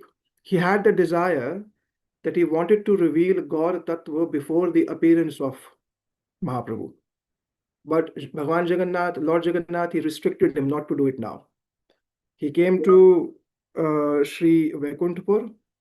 There he had darshan of Srimad Mahaprabhu, and Srimad Mahaprabhu placed his feet on the head of Sri Ramanujacharya. Sri Ramanujacharya said that, now do I have your order to preach Rag Bhakti? I can bring everybody at your lotus feet. Mahaprabhu said, no, you should not do this now. What you should do, Tumi dasya bhav karo prachar. Right now you should preach the mood of Lord is the master and living entity is the servant. But inside, but in your heart, you worship Srimad Mahaprabhu. Do not reveal this to anyone. Ramanujacharya further said, will I ever be able to appear in your manifested pastimes, in your Prakat Leela? Mahaprabhu said, yes, you will. In my Prakat Leela, you will appear as Sri Ananta. Sri Ananta. And Srimad Nityananda Prabhuji is mentioning that when he's taking Shri Jiva Goswami. He said, when Sri Lakshmi Priyaji got married to Srimad Mahaprabhu, so Sri Ananta witnessed that particular marriage. So Sri Ramanujacharya, receive the blessings of Sriman Mahaprabhu, receive the order to only preach Dasya Bhakti for the time being, but Nija Nija Bhave Chitta Gaur Anivar, but inside your heart, you should meditate upon the form of Mahaprabhu and also relish Raga Bhakti in your heart, but do not reveal it now. So that's how Sriman Ramanujacharya, he received the mercy of Sriman Mahaprabhu in Sri Navadvīpa. The second personality who comes to Sri Navadvīpa is Sri Madhvacharya. When Sri Madhvacharya, he comes to Navadvīpa, Mahaprabhu gives him darshan. And he says to him that you are my eternal servant. And Mahaprabhu says to him that I give you two orders. First, Mayavad Asat Shastra Kar Utpatan. Destroy Mayavad completely. So if you see the picture of Sri Madhvacharya, he has his fingers like this too, very distinct. Like Jeev and Maya are distinct from each other. So he said, what you do, you preach the philosophy that Jeev and Maya are totally distinct from each other. Secondly, Shri Murti Seva Kariba Prakash, you establish the deity worship. And in Kali Yuga, I will come and accept your sampradaya. So to Ramanujacharya, the instruction was given to preach Dasya Bhakti, but inside your heart relish Raga Bhakti. To Sri Madhvacharya, the instruction was given to dismantle totally that Jeev and Brahma, Jeev and Bhagavan are one. Remove that completely. And Sri Madhvacharya spoke very, very powerfully against it. There's a book called Mani Manjari, in which his disciples have refuted the arguments of Jeev is one, or Jeev is one with Brahma, or Jeev is one with Bhagavan. He has refuted that. Secondly, establish the deity of Gopalji, which we have in Udupi. So two instructions were given to Sriman Madhvacharya. The third personality who came to Sri Navadvīpa is Sri Shankaracharya himself. And that was quite interesting. He came. Shankaracharya came there inside Vaishnav, outside Advaitvadi. Mahaprabhu came in his dream and said that in Navadvīpa, there are very simple devotees of mine. Navadvīpa sadharan bhakta hoy. And your Advaitavad, that Jeev is equivalent to Brahma, no one will like it here. No one likes this philosophy. It's a place of Vaishnavas. So tumi anyatra sthan karega man. You should go from here. Do not stay here, because no one would accept your philosophy here anyways. And do not give pain to the hearts of Navadvipvasis. For a devotee who are the worshippers of the beautiful form of Bhagavan, if you tell them that the form of Bhagavan, that Lord does not have a form, Lord does not have hands, Lord does not have attributes, it gives them so much of pain. So these Mayavadis who say that Lord does not have a form, Srila Bhaktivedanta Bharati Goswami Maharaj said it's a direct insult. It's a direct insult to Bhagavan that they are disregarding, or they're establishing that the Lord does not have a form or does not have any attributes. So Mahaprabhu told Shankaracharya Pad, I know that by my order, Tumi amar nitya das mamagyadhari, that was my order for you to establish Lord does not have a form. That was my order, that Jeev and Bhagavan is one. That was my order. And you have done absolutely right. But in Navadvīpa, no one would accept this philosophy. Shankaracharya Pad leaves Navadvīpa. The fourth person who comes to Navadvīpa, that is Sri Vishnu Swami. And Lord Shiva, as Sri Rudradev, he himself gives darshan to him. He sees that the group of Brahmins, they come to worship Sri Rudradev in Belwan, which is in Navadvīpa. And amongst all the Brahmins, there was this personality called this is Vishnu Swami. It is different. So that was Nimbaditya. So Sri Vishnu Swami, when he comes to Navadvīpa, Sriman Mahaprabhu, he appears to him, and then he says to him that right now you preach the philosophy of Shuddha Dvaita.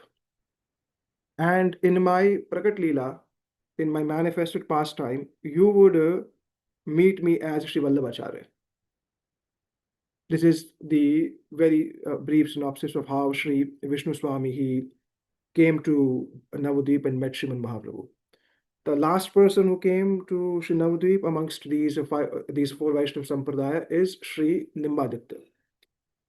And Sri Nimbaditya was given darshan by Sri Shivji, who directed them to the four Kumaras, and eventually he received the mantras from them. And then later on, Mahaprabhu showed his form to these four Kumara, to Nimbaditya, and said, in my manifested pastime, you would appear as Keshav Kashmiri, and you will be defeated by me having a conversation on the banks of Ganga. So all these four Sampradayas and Advaitwada, Sri Shankaracharya, all of them came to Navadvīpa, and four of them received direct orders from Mahaprabhu to preach, and one of them received the order from Mahaprabhu not to preach in Navadvīpa. Ramanujacharya given the order, preach dāsa bhakti.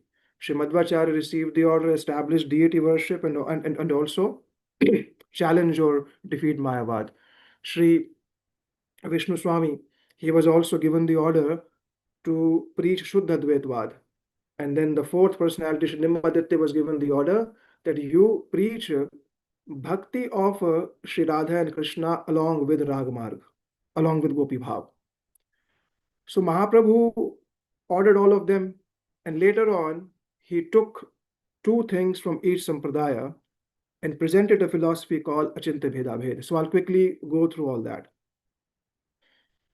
Sri Shankaracharya, he says Advait, non-dual. Jeev and Brahm are non-different from each other. Now the question comes, how does a Brahm becomes Jiva? How does Bhagavan or Brahma, he becomes a Jiva? They say the answer is because of the effect of Maya. Immediately, the whole concept is lost. If there's a third entity called Maya, then it's not Dvaita. It's not Advaita. It's not non-dual. Second, Shankaracharya Pad says that Jagat, world is not real. Jagat is mithya. If Jagat is mithya, if we say that the world does not exist, it is like a dream. Interestingly, in the biography of Sri Shankaracharya Pad, his own birth is based on a dream. Shankaracharya Pad saying dream does not exist. But in his own biography, if you look at it, his own birth is based on dream. Third thing Shankaracharya says that Jiva becomes one with Brahma. But interestingly, in his own biography, you will find that he himself comes again and has debate with Sri Madhvacharya. So how is it possible that if one merges in Brahma and comes back again? So in his entire biography, not even a single evidence is found that Jiva becomes one with Brahma.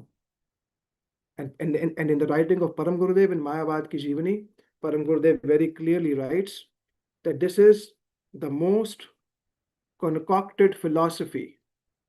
It is the most concocted philosophy which actually has no basis at all. Very clearly Param Gurudev, because when Param Gurudev came to Prabhupādji, Srila Prabhupādji said, till the time Mayavad is there on the planet, Shuddha Bhakti cannot be preached. And Param Gurudev, he took this task and he read all the commentaries. We have been told not to read Mayavad commentary. Why? Because we're not fixed. We get bewildered by their words. But Param Gurudev collected all the commentaries of all those famous acharyas, went through all that, and compiled a book called Mayavad Ki Jivani, called Vaishnav Vijay, the victory of the Vaishnavas. And in that, he establishes all these facts. He said that Shankaracharya Pad, eventually he supported Buddhism. He supported Buddhism. People from the Buddhist philosophy, they say that nothing exists. You don't exist, I don't exist. It's all zero. Shankaracharya Pad kind of, he supported the philosophy of Buddhism, but in a covered manner. Why it was done? reason behind, very, very clear, that Vedas did not exist. Vedas did not exist in India. Shankaracharya Pad had to come, establish the Vedas. So there is a temporary need for the philosophy of Shankaracharya, but it cannot be accepted as an all-in-all philosophy. The impact which was needed, that's why Srila Bhaktivinoda Thakur is writing that Sri Shankaracharya Pad is Prauḍhāmāyā. Prauḍhāmāyā means the first Acharya who gave us the foundation for Vaishnavas to flourish. Now, what is the difference between the philosophies of Sri Ramanuj, Sri Vishnu Swami, Sri Navadvīpa, and then our Achintya Bheda Ved? I'll just take a very simple example of an ocean. Shankaracharya is saying that there is ocean, it has waves, but Shankaracharya says waves don't exist. It's only ocean. So we leave that apart. We don't follow that. Ramanujacharya says there is ocean, it has waves, but these waves are just a speciality of the ocean. Like living entity is just a speciality of the ocean. Means living entity has directly come from Bhagavan, and this world is also a speciality of the ocean. The world has also come from Bhagavan. That's Ramanujacharya says. Sri Madhvacharya comes says, no, two. Ocean and waves distinct. That is why Mahaprabhu said, I will accept your Sampradaya. Why? Because there is no possibility for Mayavada to enter in Madhva philosophy. The third personality, Sri Nimaditya, Sri Vishnu Swami, he says Shuddha Dvaita. Shuddha Dvaita means that ocean is there, wave is there, both ocean and wave are pure, but there is duality. The fourth personality, Sri Nimbaditya, he says that ocean and waves both are one and both are different, right?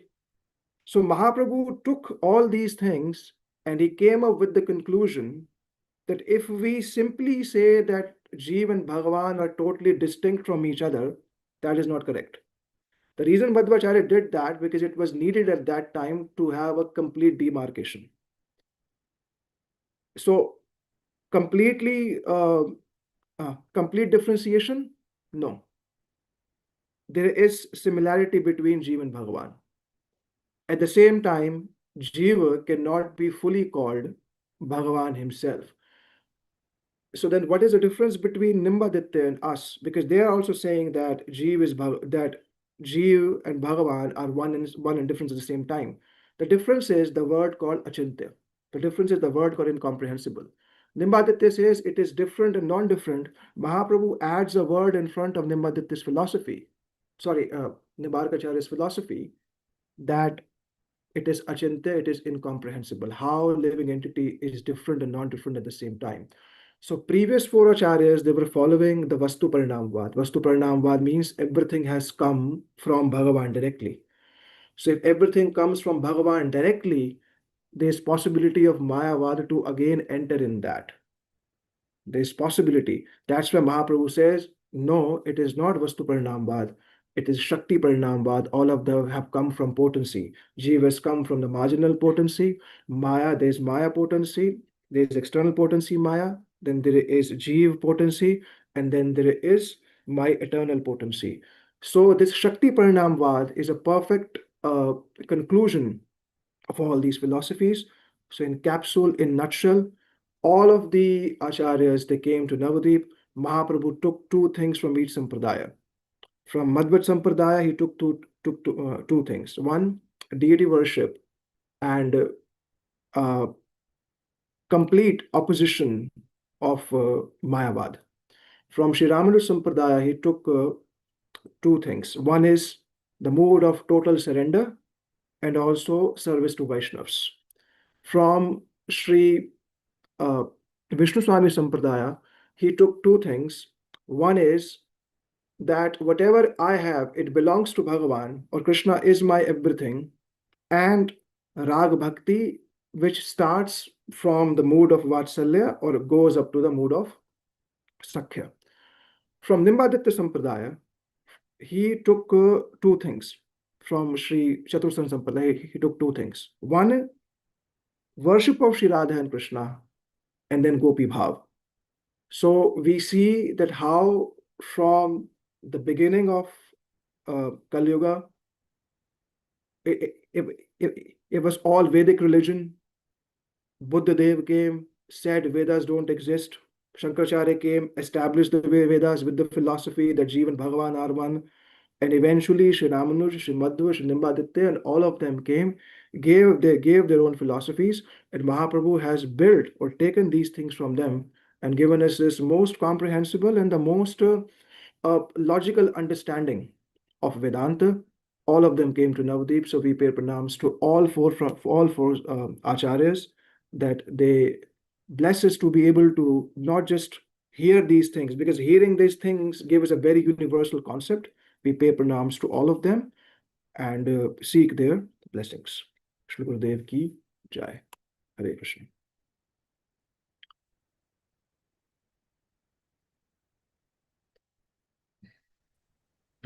Thank you so much, Prabhu. Well, we're short on time, so I'm going to go straight over to Sripad Vaikanas Maharaj. All right.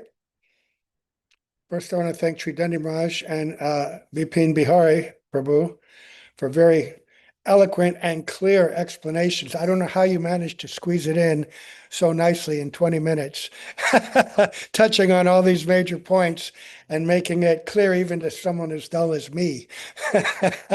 That's just been a subject matter that generally when we go on the Parikramā, you know, we first go to that big field and the place near Jagannātha's Bābājī Maharaj's Samādhī, and then we go downtown towards the end, and the place of Nidayā-ghāta, it kind of changes depending on the course of the Jamuna, and we try to find a place where everyone can sit and hear the subject matter that you discussed. Oftentimes, Sripad Bhan Maharaj would give it because he's very philosophically adroit. You know, but it's always been something a little above my pay grade. I just can't put it all together. So I really appreciate your presentation. So, Jnanatimirandasya Jnananjana Shalakaya Chakshulamilitanjena Tasmai Shri Guruve Namaha. Guruve Gaurachandraya Radhikaya Tadalaye Krishnaya Krishna Bhaktaya Tad Bhaktaya Namo Namaha. Namo Mahavadanyaya Krishna Prema Pradayate Krishnaya Krishna Bhaktaya Tad Bhaktaya Namo Namaha. So, Vancha Kalpatarubhyascha Kripa Sindhubhya Evacha Patitanam Pavanebhyo Vaishnavebhyo Namo Namaha. Beginning by offering my most humble, respectful, grateful obeisance under the lotus feet of Sri Nityalila Pravishta Om Vishnupada Sto Tatsat Sri Srimad Abhayacharnaravinda Bhaktivedanta Swami Prabhupada, and to Sri Guru Pada Padma Nityalila Bhavishta Om Vishnupad Asto Tatsat Sri Srimad Bhaktivedanta Narayan Goswami Maharaj, to our exalted Rupanuga Guru Varga, all the assembled Vaishnavas, Vaishnavis. I was looking through the list of people here from all over the world. This is really great. So this Nidayā-ghāta, where we come to on this day, is a very beautiful part of Koladvīpa, very tranquil down there, not so developed, and a very wonderful place to hear the Harikatha. And it relates to where Mahaprabhu jumped into. Originally, of course, it's on the other side. You know, we're on the western bank here, and Mahaprabhu was living on the eastern side. And from the eastern side, he jumps in and swims across to this point, and then goes on to Katva to meet with Sri Keshava Bharti to take sannyas. But actually, we kind of honor it at both places. But this is where we have the katha. And so because this relates to Mahaprabhu's sannyas, there's a great deal of background to this and beautiful Leela. I'm going to try to compress it. There's over 3 chapters in the Chaitanya Bhagavat, also extensively discussed in the Chaitanya Charitamrita and other places as well. Tridani Maharaj touched on a few of those points in his talk. So we know that Mahaprabhu came for number of purposes. He Tridani Maharaj laid them all out yesterday. But in brief, externally to deliver the Yuga Dharma, the process of chanting the holy name of the Lord for perfection in this age, but specifically to make accessible the highest state, the moods of Braj Prem, the devotees in Vrindavan. And even more than that, the understanding that the gopis are topmost, Srimati Radhika topmost of all, and the highest opportunity for the living entity is to enter into the mood of Payadasis of Srimati Radhika, maid servants. So he came to also experience those moods, that the moods and the position of the devotee is so exalted that Mahaprabhu himself, or Krishna himself, wanted to taste it. And so he is eternally Mahaprabhu. We talk about him assuming the moods and expressions and complexion of Srimati Radhika, but actually he's eternally Mahaprabhu. But we always see things by the limits of our own idea of time, past, present, and future. So he's Mahaprabhu, and he's coming to teach that, but in order to teach it, he's also experiencing it. And by his example and his life and those of the devotees, that is also perhaps the most powerful way to teach.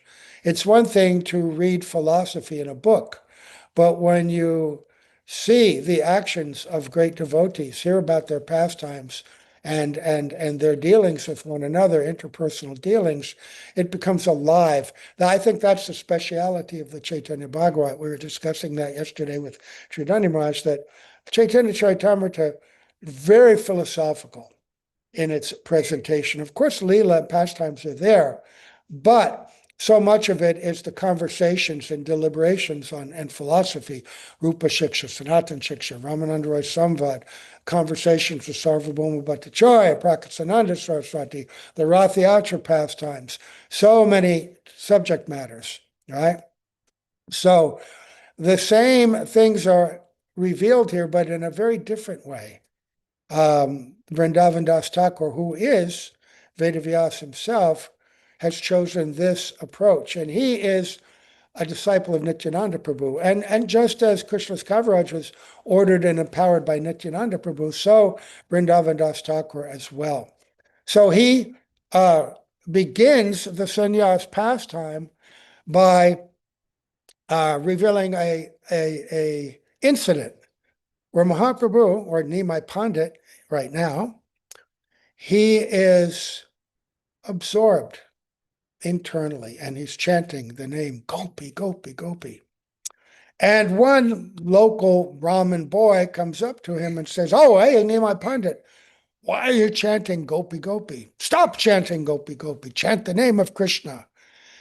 Now here, remember, Navadvīpa is a very mixed group. There are the eternal associates of Mahaprabhu, but there are many Brahmanas who are atheistic and many more who are simply materialistic. And they don't understand the highest purpose of human life, or even the real full fruit of chanting the holy name, right? Which he's come to give. So he says, what piety will you achieve by chanting Gopi, Gopi? The Vedas say one achieves the greatest piety by chanting the name of Krishna, right? He's saying that. Now, Mahaprabhu's in an internal mood as a devotee of Srimati Radhika. And at this point, when he hears somebody supporting Krishna, he becomes like the mood of man that Radhika will display. And he says, what? Krishna's a rogue. Who will worship him? He mercilessly killed Bali, the monkey king, for no fault of his. Being controlled by his wife Sita, he cut the nose and ears off of another woman, the sister of Ravana, who approached him, right? He took away everything from Bali Maharaj, even though he surrendered to him and sent him to Patala. Why should you chant his name? He's a cheater, he's a rogue. And he picked up a stick and began to chase this unfortunate or fortunate Brahmin boy. And he chased him all over town, right? Catch him, I want to beat him. And the boy was so distraught. He panicked and ran, right? He couldn't understand Mahaprabhu's internal mood. So the followers of Nimai grabbed him and held him and pacified him. And this Brahmin boy runs and meets his friends. Oh, you won't believe what just happened to me. Oh, this Nimai, he's chasing me. He wanted to kill me. I'm lucky to be alive. Oh, they say he's a great saint, but I just tried to correct him for chanting Gopi Gopi. You know, what is that? Where ever said we should chant that? And when I asked him about it, he became so angry and he began to chase me, threatening to beat me. Oh, I was only saved by destiny. This is what happened to me. And all the students, right? This group of materialistic Brahmins, young men. What? Who is he? What? We're not, so he has a high-class father, so do we. We're on the same level as him. Who is he to attack us? We should instead gang up together and teach him a lesson, give him a thrashing. And so they made a plan like that, right? And Sachinandan, Sri Mahaprabhu, he is the super soul. He understood what was going on in their minds. And he all of a sudden, in a very mysterious way, said, Karila pipali kanda kappa nivarite, ulatia aro kappa badila de hete. I made the medicine, pipali kanda, to clear excess mucus. But instead of clearing the mucus in the body, it has created more. Everyone thought, what? What is he talking about? He's talking in a mysterious way, right? And is that a metaphor or a simile? I can't remember. Anyway, Nityananda understood what he meant. The Lord, he begins to laugh loudly, mysteriously. But Nityananda understood, uh-oh, the Lord will soon leave home. He realized that the Lord would take sannyas. And he also, that means shaving off his beautiful hair, right? Abandoning everyone. He became very distressful. So they met in a solitary place, and Lord Gauranga took Nityananda by the hand, and he said, oh, listen, Nityananda, let me reveal my heart to you. I came to deliver all the living entities of the world. See, I came directly here to save all these people in Navadvīpa, but look what's happened. Instead of understanding and following what I'm teaching, they've become opposed, and rather than becoming freed from material bondage, they're going to do something terrible by their anger, by their envy. I've excited that, and the opposite will happen. And so I wanted to deliver people, but now I'm destroying them. So I'm going to shave my head, give up my Brahmin thread, and I will wander around begging like a sannyasi. And I can even then go to the doors of those very people who wanted to beat me. But seeing me as a sannyasi, they'll respect that. They'll fall at my feet. And in this way, I will deliver the world. So he knew that as a grihasta, people would create some differences and not feel so inclined to hear him and respect him. But if he's a sannyasi, he could go anywhere and everywhere. And even if they were different, like when he went to visit Prakashananda. Prakashananda had heard about Mahaprabhu. He thought him sentimental and off base, but they gave him great respect because he was a sannyasi in their line, and then they were willing to listen to him, right? So this was his idea. Now I have to begin this preaching.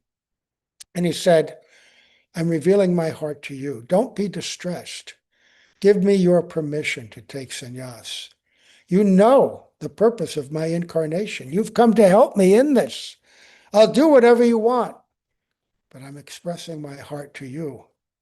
And if you also want the world delivered, you will not forbid me from taking sannyas. Bhaktivinoda Thakur writes this one beautiful song where Nityananda talks to Mahaprabhu and says, oh, the world is such a terrible place. Devise some plan that we can save these people from their condition. So, knowing that Nityananda Prabhu is aligned with him, he's presenting himself. Don't feel unhappy, even for a moment. So, I remember when Srila Prabhupada would speak about this, Mahaprabhu's renunciation, that he walked away from the most beautiful situation, the most pious mother, spiritually pious mother, loving wife, friends that adored him, his position in Navadvīpa. He gave it up, just turned his back and walked away without another moment. Nityananda knows this, but he was shattered. What do they say in England? Gobsmacked. And he thought, oh, he had no advice to offer. He says, oh, you're supremely independent. Whatever you desire will certainly take place.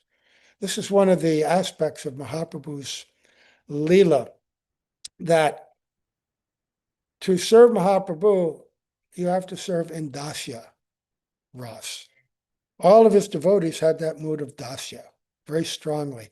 Certain devotees, like Mother Shachi, Sup Damodar, Roy Ramananda, their internal moods, and of like in Mother Shachi's position, her Vatsalya mood, that would be very prominent, but she still had to submit to him.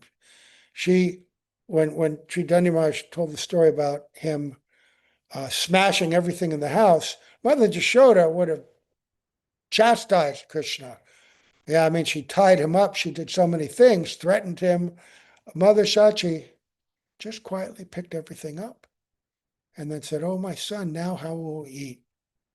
You've destroyed everything. And chastened, he went out and collected some gold and brought it back and restored everything, but a different mood.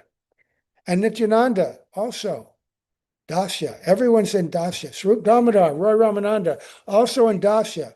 But they're also deeply influenced by their revelation and understanding of their internal identities, but still, dasya. They have to submit to Mahaprabhu's mood. So you know well what is proper for you. You know what to do. You're going to deliver the whole world. But please go to the other devotees, your other servants, he says.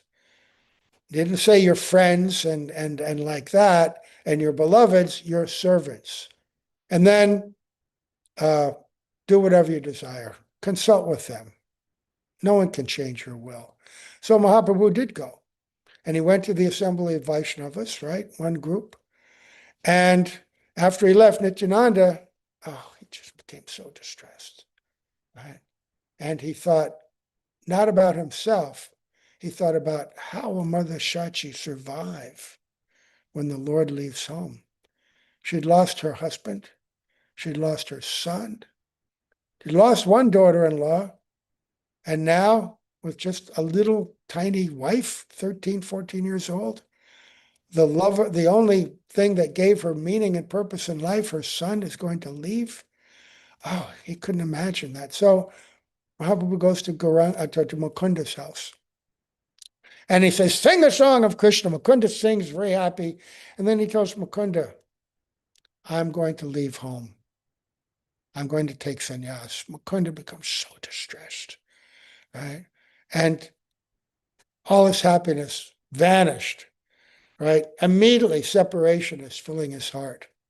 Now remember, when we think about these pastimes, everything is a transformation of prema. They're not mundane emotions. And Mahaprabhu was not coming to give them pain. It's like Krishna was not wanting to give pain to the gopis when he left. He was giving them an opportunity to experience him in an extraordinarily high way in that separation, right?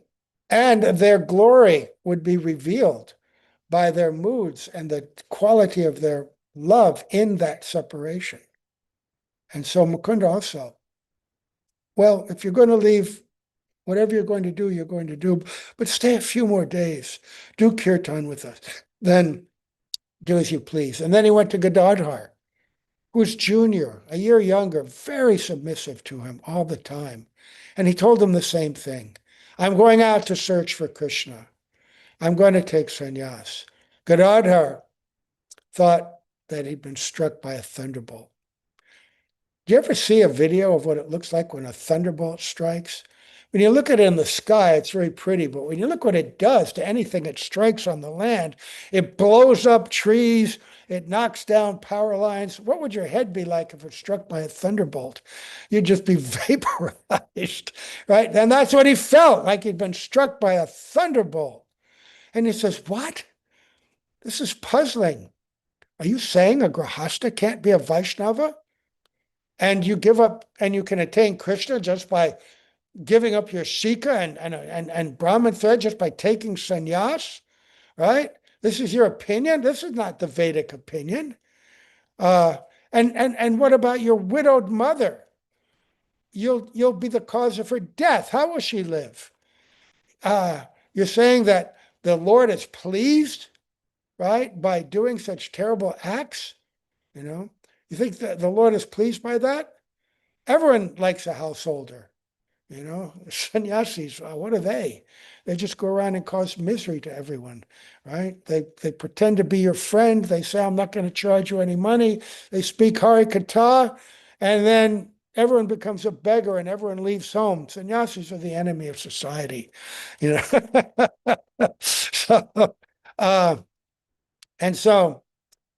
Where is it said in the Vedas that you can achieve perfection by that?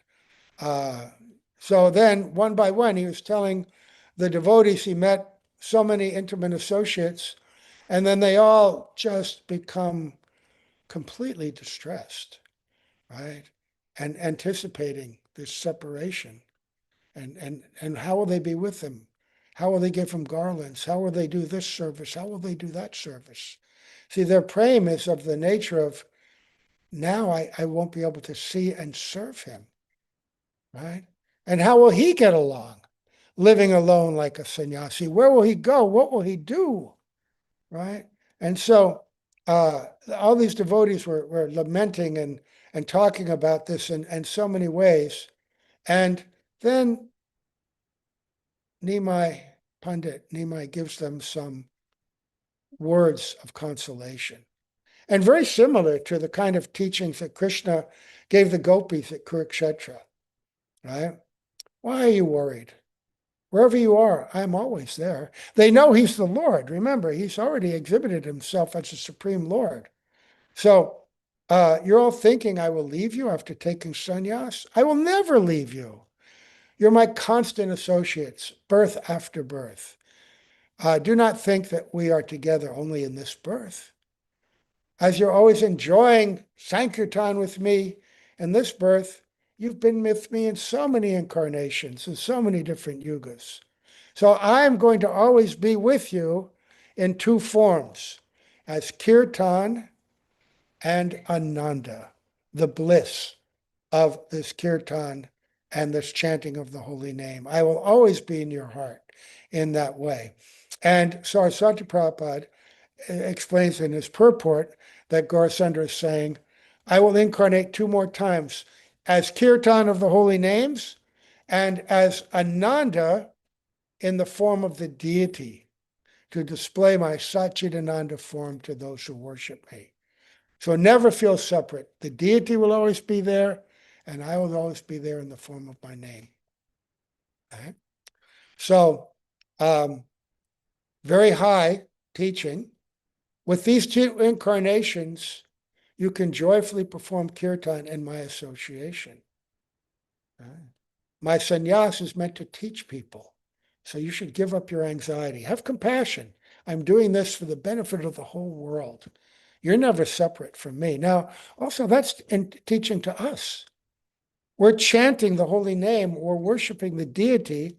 Mahaprabhu has left them for us, and so that we can realize, like Gauridas Pandit, remember when Mahaprabhu and Nityananda visited? We'll hear about that later at Ambika Kalma, so I won't tell that story. But he got the realization that Mahaprabhu and his deity are non-different. And when we go to Mamagachi, Modadumadweep, we'll hear another story about the deity and their non-difference. So they became a little pacified, and is not leaving yet. Now, Mother Shachi heard this also. What happened to her? Oh my God, he's leaving. She became so distressed. She became unconscious, and tears were coming from her eyes like a river. So she began to implore her son, my dear son. This is so pathetic. Think about this now. This is like when Akrura took Krishna. All of Braj was plunged into such grief that once Krishna left, it was as if Braj had no more meaning. No one cooked. Even the bees couldn't hum. Why would they hum? Why would they sing? Nobody had anything to do anymore. They were almost like lifeless. Internally, they were remembering Krishna in every way, but externally. So she's saying, my dear son, don't leave. Don't leave your mother. I'm only surviving by looking at your face. How will I survive without seeing your lotus eyes, your moon-like face, your reddish lips, your pearly teeth resembling kunda flowers, or your elephant-like gait? And how will I survive without hearing your words that shower nectar? Stay at home. Perform your Sankirtan here in the company of your followers. Advaitas here, Srivas, Nityananda, your dear friends like Gadadhar. You've come to teach religious principles. What kind of religious principle is it to leave your mother? You are the personification of religious principles. Let you leave me, your mother? How will you teach religious principles in this world? Her voice was so choked. He was unable to answer. She goes on, your elder brother has left me. Your father has gone to Vaikuntha. Yet I forgot all grief by looking at your face. If you leave me, I will certainly die. My dear Gauranga, it is not proper for you to leave your widowed mother. Perform kirtan with devotees in your own house. Nityananda is there to assist you. I look at your two eyes filled with love and your two long arms. Your words shower nectar. Without a lamp, my house is illuminated by the effulgence of your body. How much nectar emanates from your reddish lotus feet? She is grief-stricken, speaking like this. Right? He listened, Vishwambar, and he remembered Kaushalya, like instructing Ramachandra. And so when Davandas singing, he's so overwhelmed by this. Can you imagine this? When we read and hear this, we're in that place. We're seeing Shachi Mata, hearing her, and hopefully praying that something of this exalted praying come into our heart as well. Because we've known and always heard that praying has two features. It has the meeting and the separation, and they serve each other. This separation is not, and the impending separation, it's not a punishment. It's a great, great gift, right? And so now, after this, Shachi couldn't eat. She became pale. She looked like skin and bones. And then the Lord took her to a solitary place. And he's speaking to her so nicely. And he says, oh, I'm never separate from you. I've been your son for so many lifetimes. He mentions as he was Prishni, when she was Prishni, and Aditi, and as Diti when Vaman Raj appeared, and when you were Devahuti, I was Kapila. I was Ram and you were Kaushalya, right? You were Devaki and Mathura, right? All these times we've been together. And I will take 2 more births as your son while I'm inaugurating this Sankirtan movement. And he gives the same instruction, right? That it is quoted in Madhya Lila, Nama Vigraha Sarupa Tina Ekarup, Tina Beta Nahi Tina Chit Anandarup. The Lord's holy name, his form, his personality are all one and the same. No difference between them. So he says, I'm going to be here in my form as a deity. You are my mother, like the earth. And in my form as the holy names, you are my mother as the tongue. In this way, you are my mother birth after birth. By worshiping the deity and by chanting my names, you're giving birth to me at every moment. In other words, we hear that the holy name, when we're chanting in Shuddha Nam with realization of our relationship, that relationship and that ras is tasted. She can taste and realize her relationship and her love with him completely in Vatsalya Prem by chanting his name and worshiping him. And so she became a little pacified, right? And then it came time for him to take this sannyas.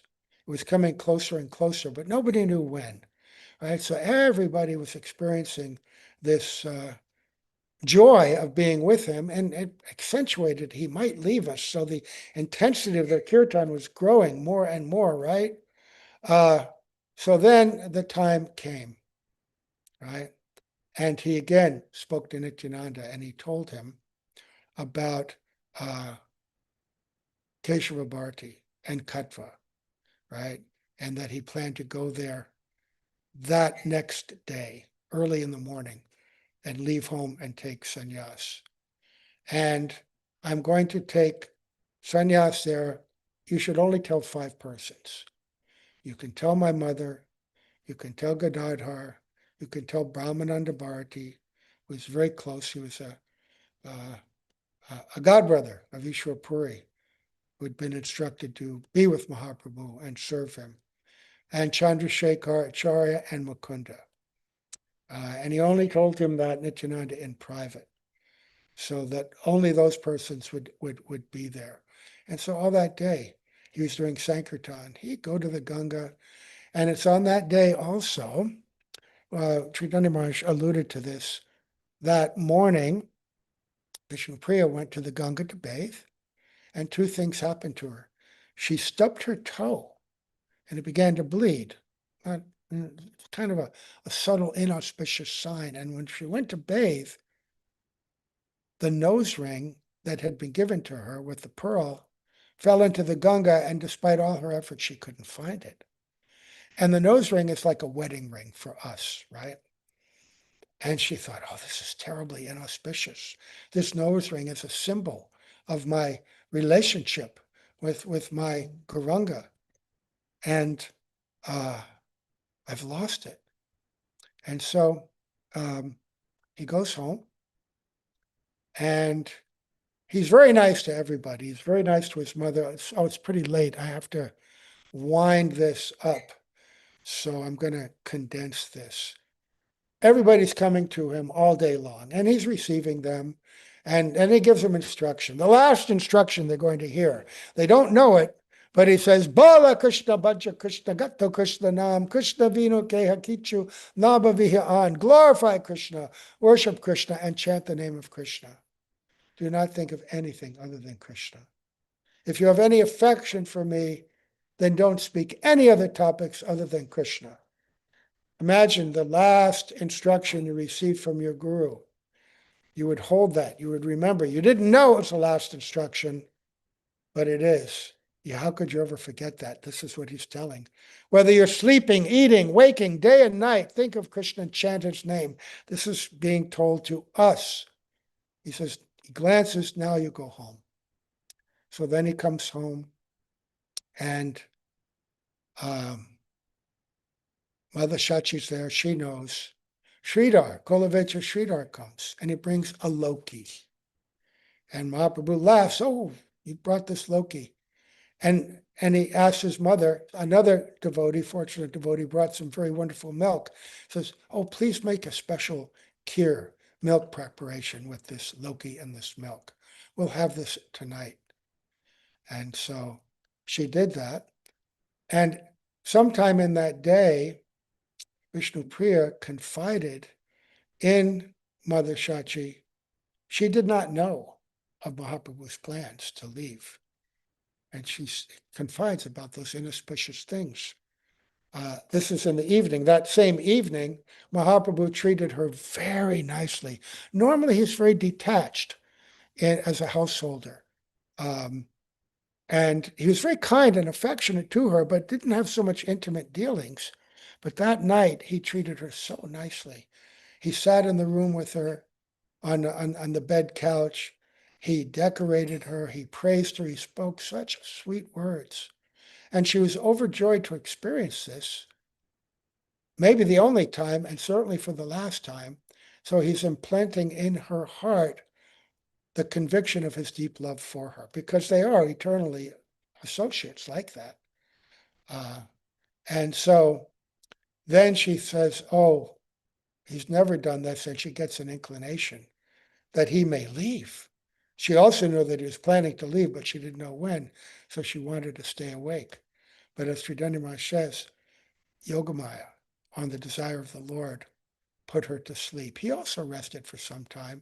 And then in the very early morning, he wakes up, he comes out, Mother Shachi's by the door, and she's sitting there. She couldn't sleep. This is Brahma Muhurta now, the auspicious time for his departure. Gadadhar and Haridas were also there. They woke up, and Lord said, they said, we want to come with you. Lord says, nope, I am fully independent, one without a second. This is my pastime. Mother Shachi's in the doorway. Seeing her, he has his last, what might be the last conversation. She's thinking that. And he says, oh, you've maintained me so nicely. Because of you, I have studied and learned. Without caring a bit for your personal happiness, you've increased my pleasure throughout my life. The amount of affection you have shown me at every moment is more than I can repay in millions of kalpas. Only by your mercy will I be relieved of my debt. Yet I will remain indebted to you life after life. Please listen, dear Mother. This entire creation is under the control of the Supreme Lord. No one has the power to be independent. He's giving her tattva, and he's giving her the love of Vatsalya.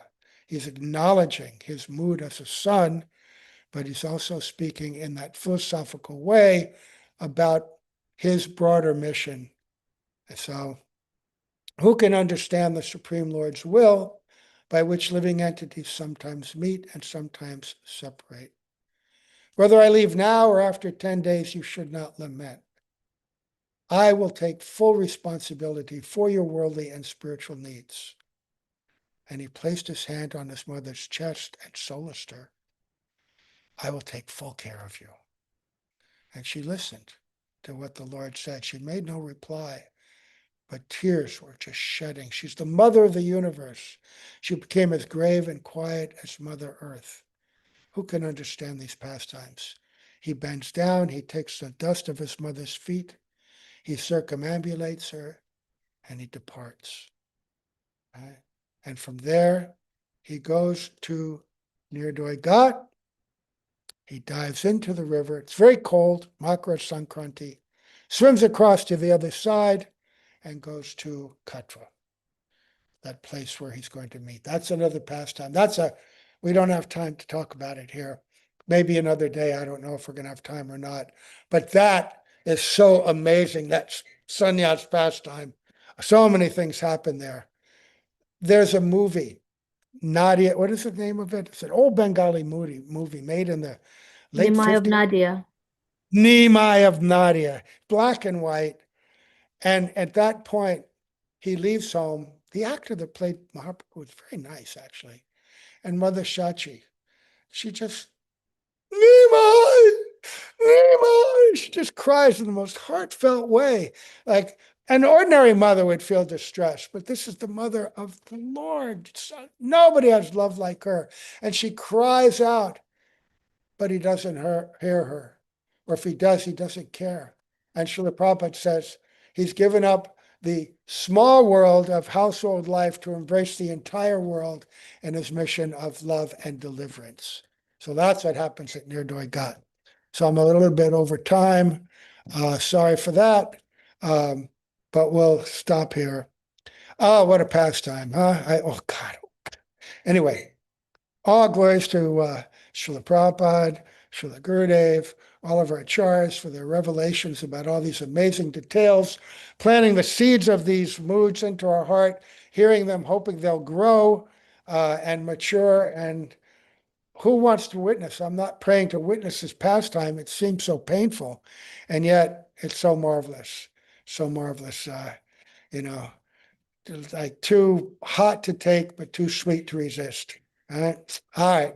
So thank you, organizers of this beautiful, I see old Raghava Pandit just popped on there. Jai, old Raghava Pandit. Gaur Premanande, Hari Hari Bol.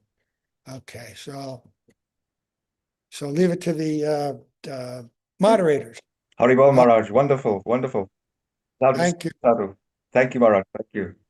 Thank you, Maharaj. All right, we have our group.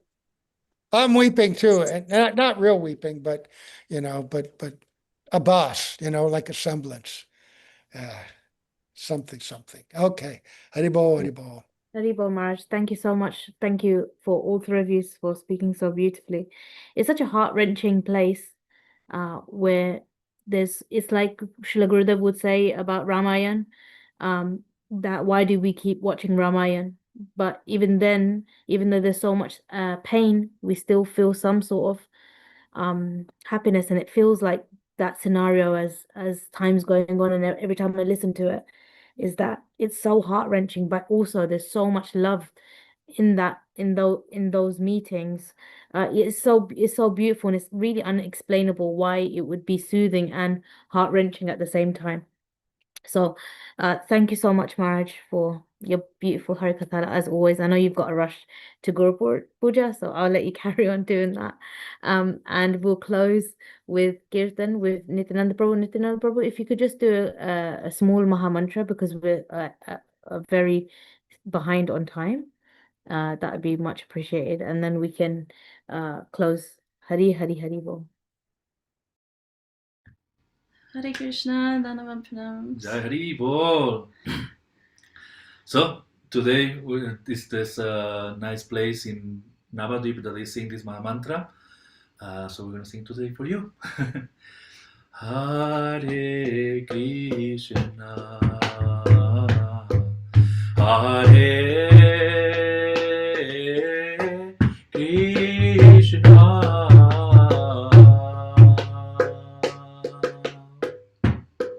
Krishna Krishna, Hare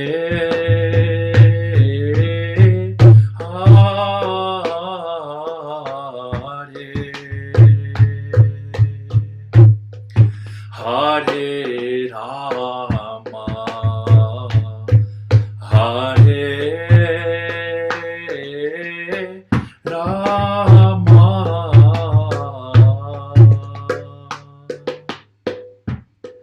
Rama Rama,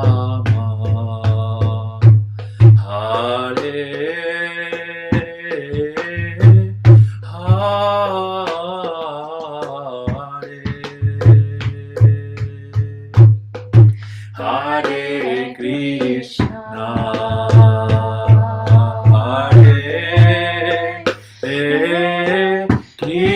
Krishna,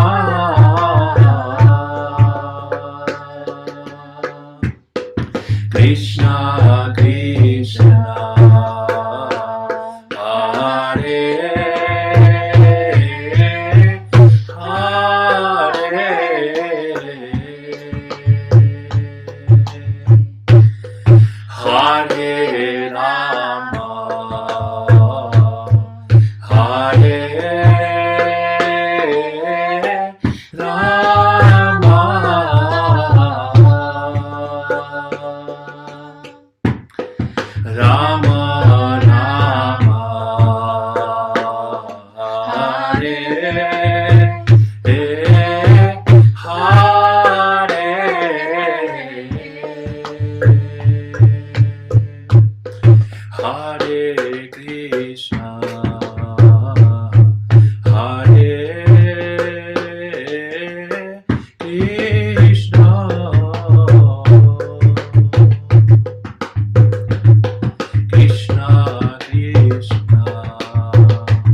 Krishna, Hare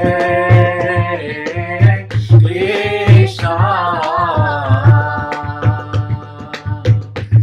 Krishna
Krishna, Hare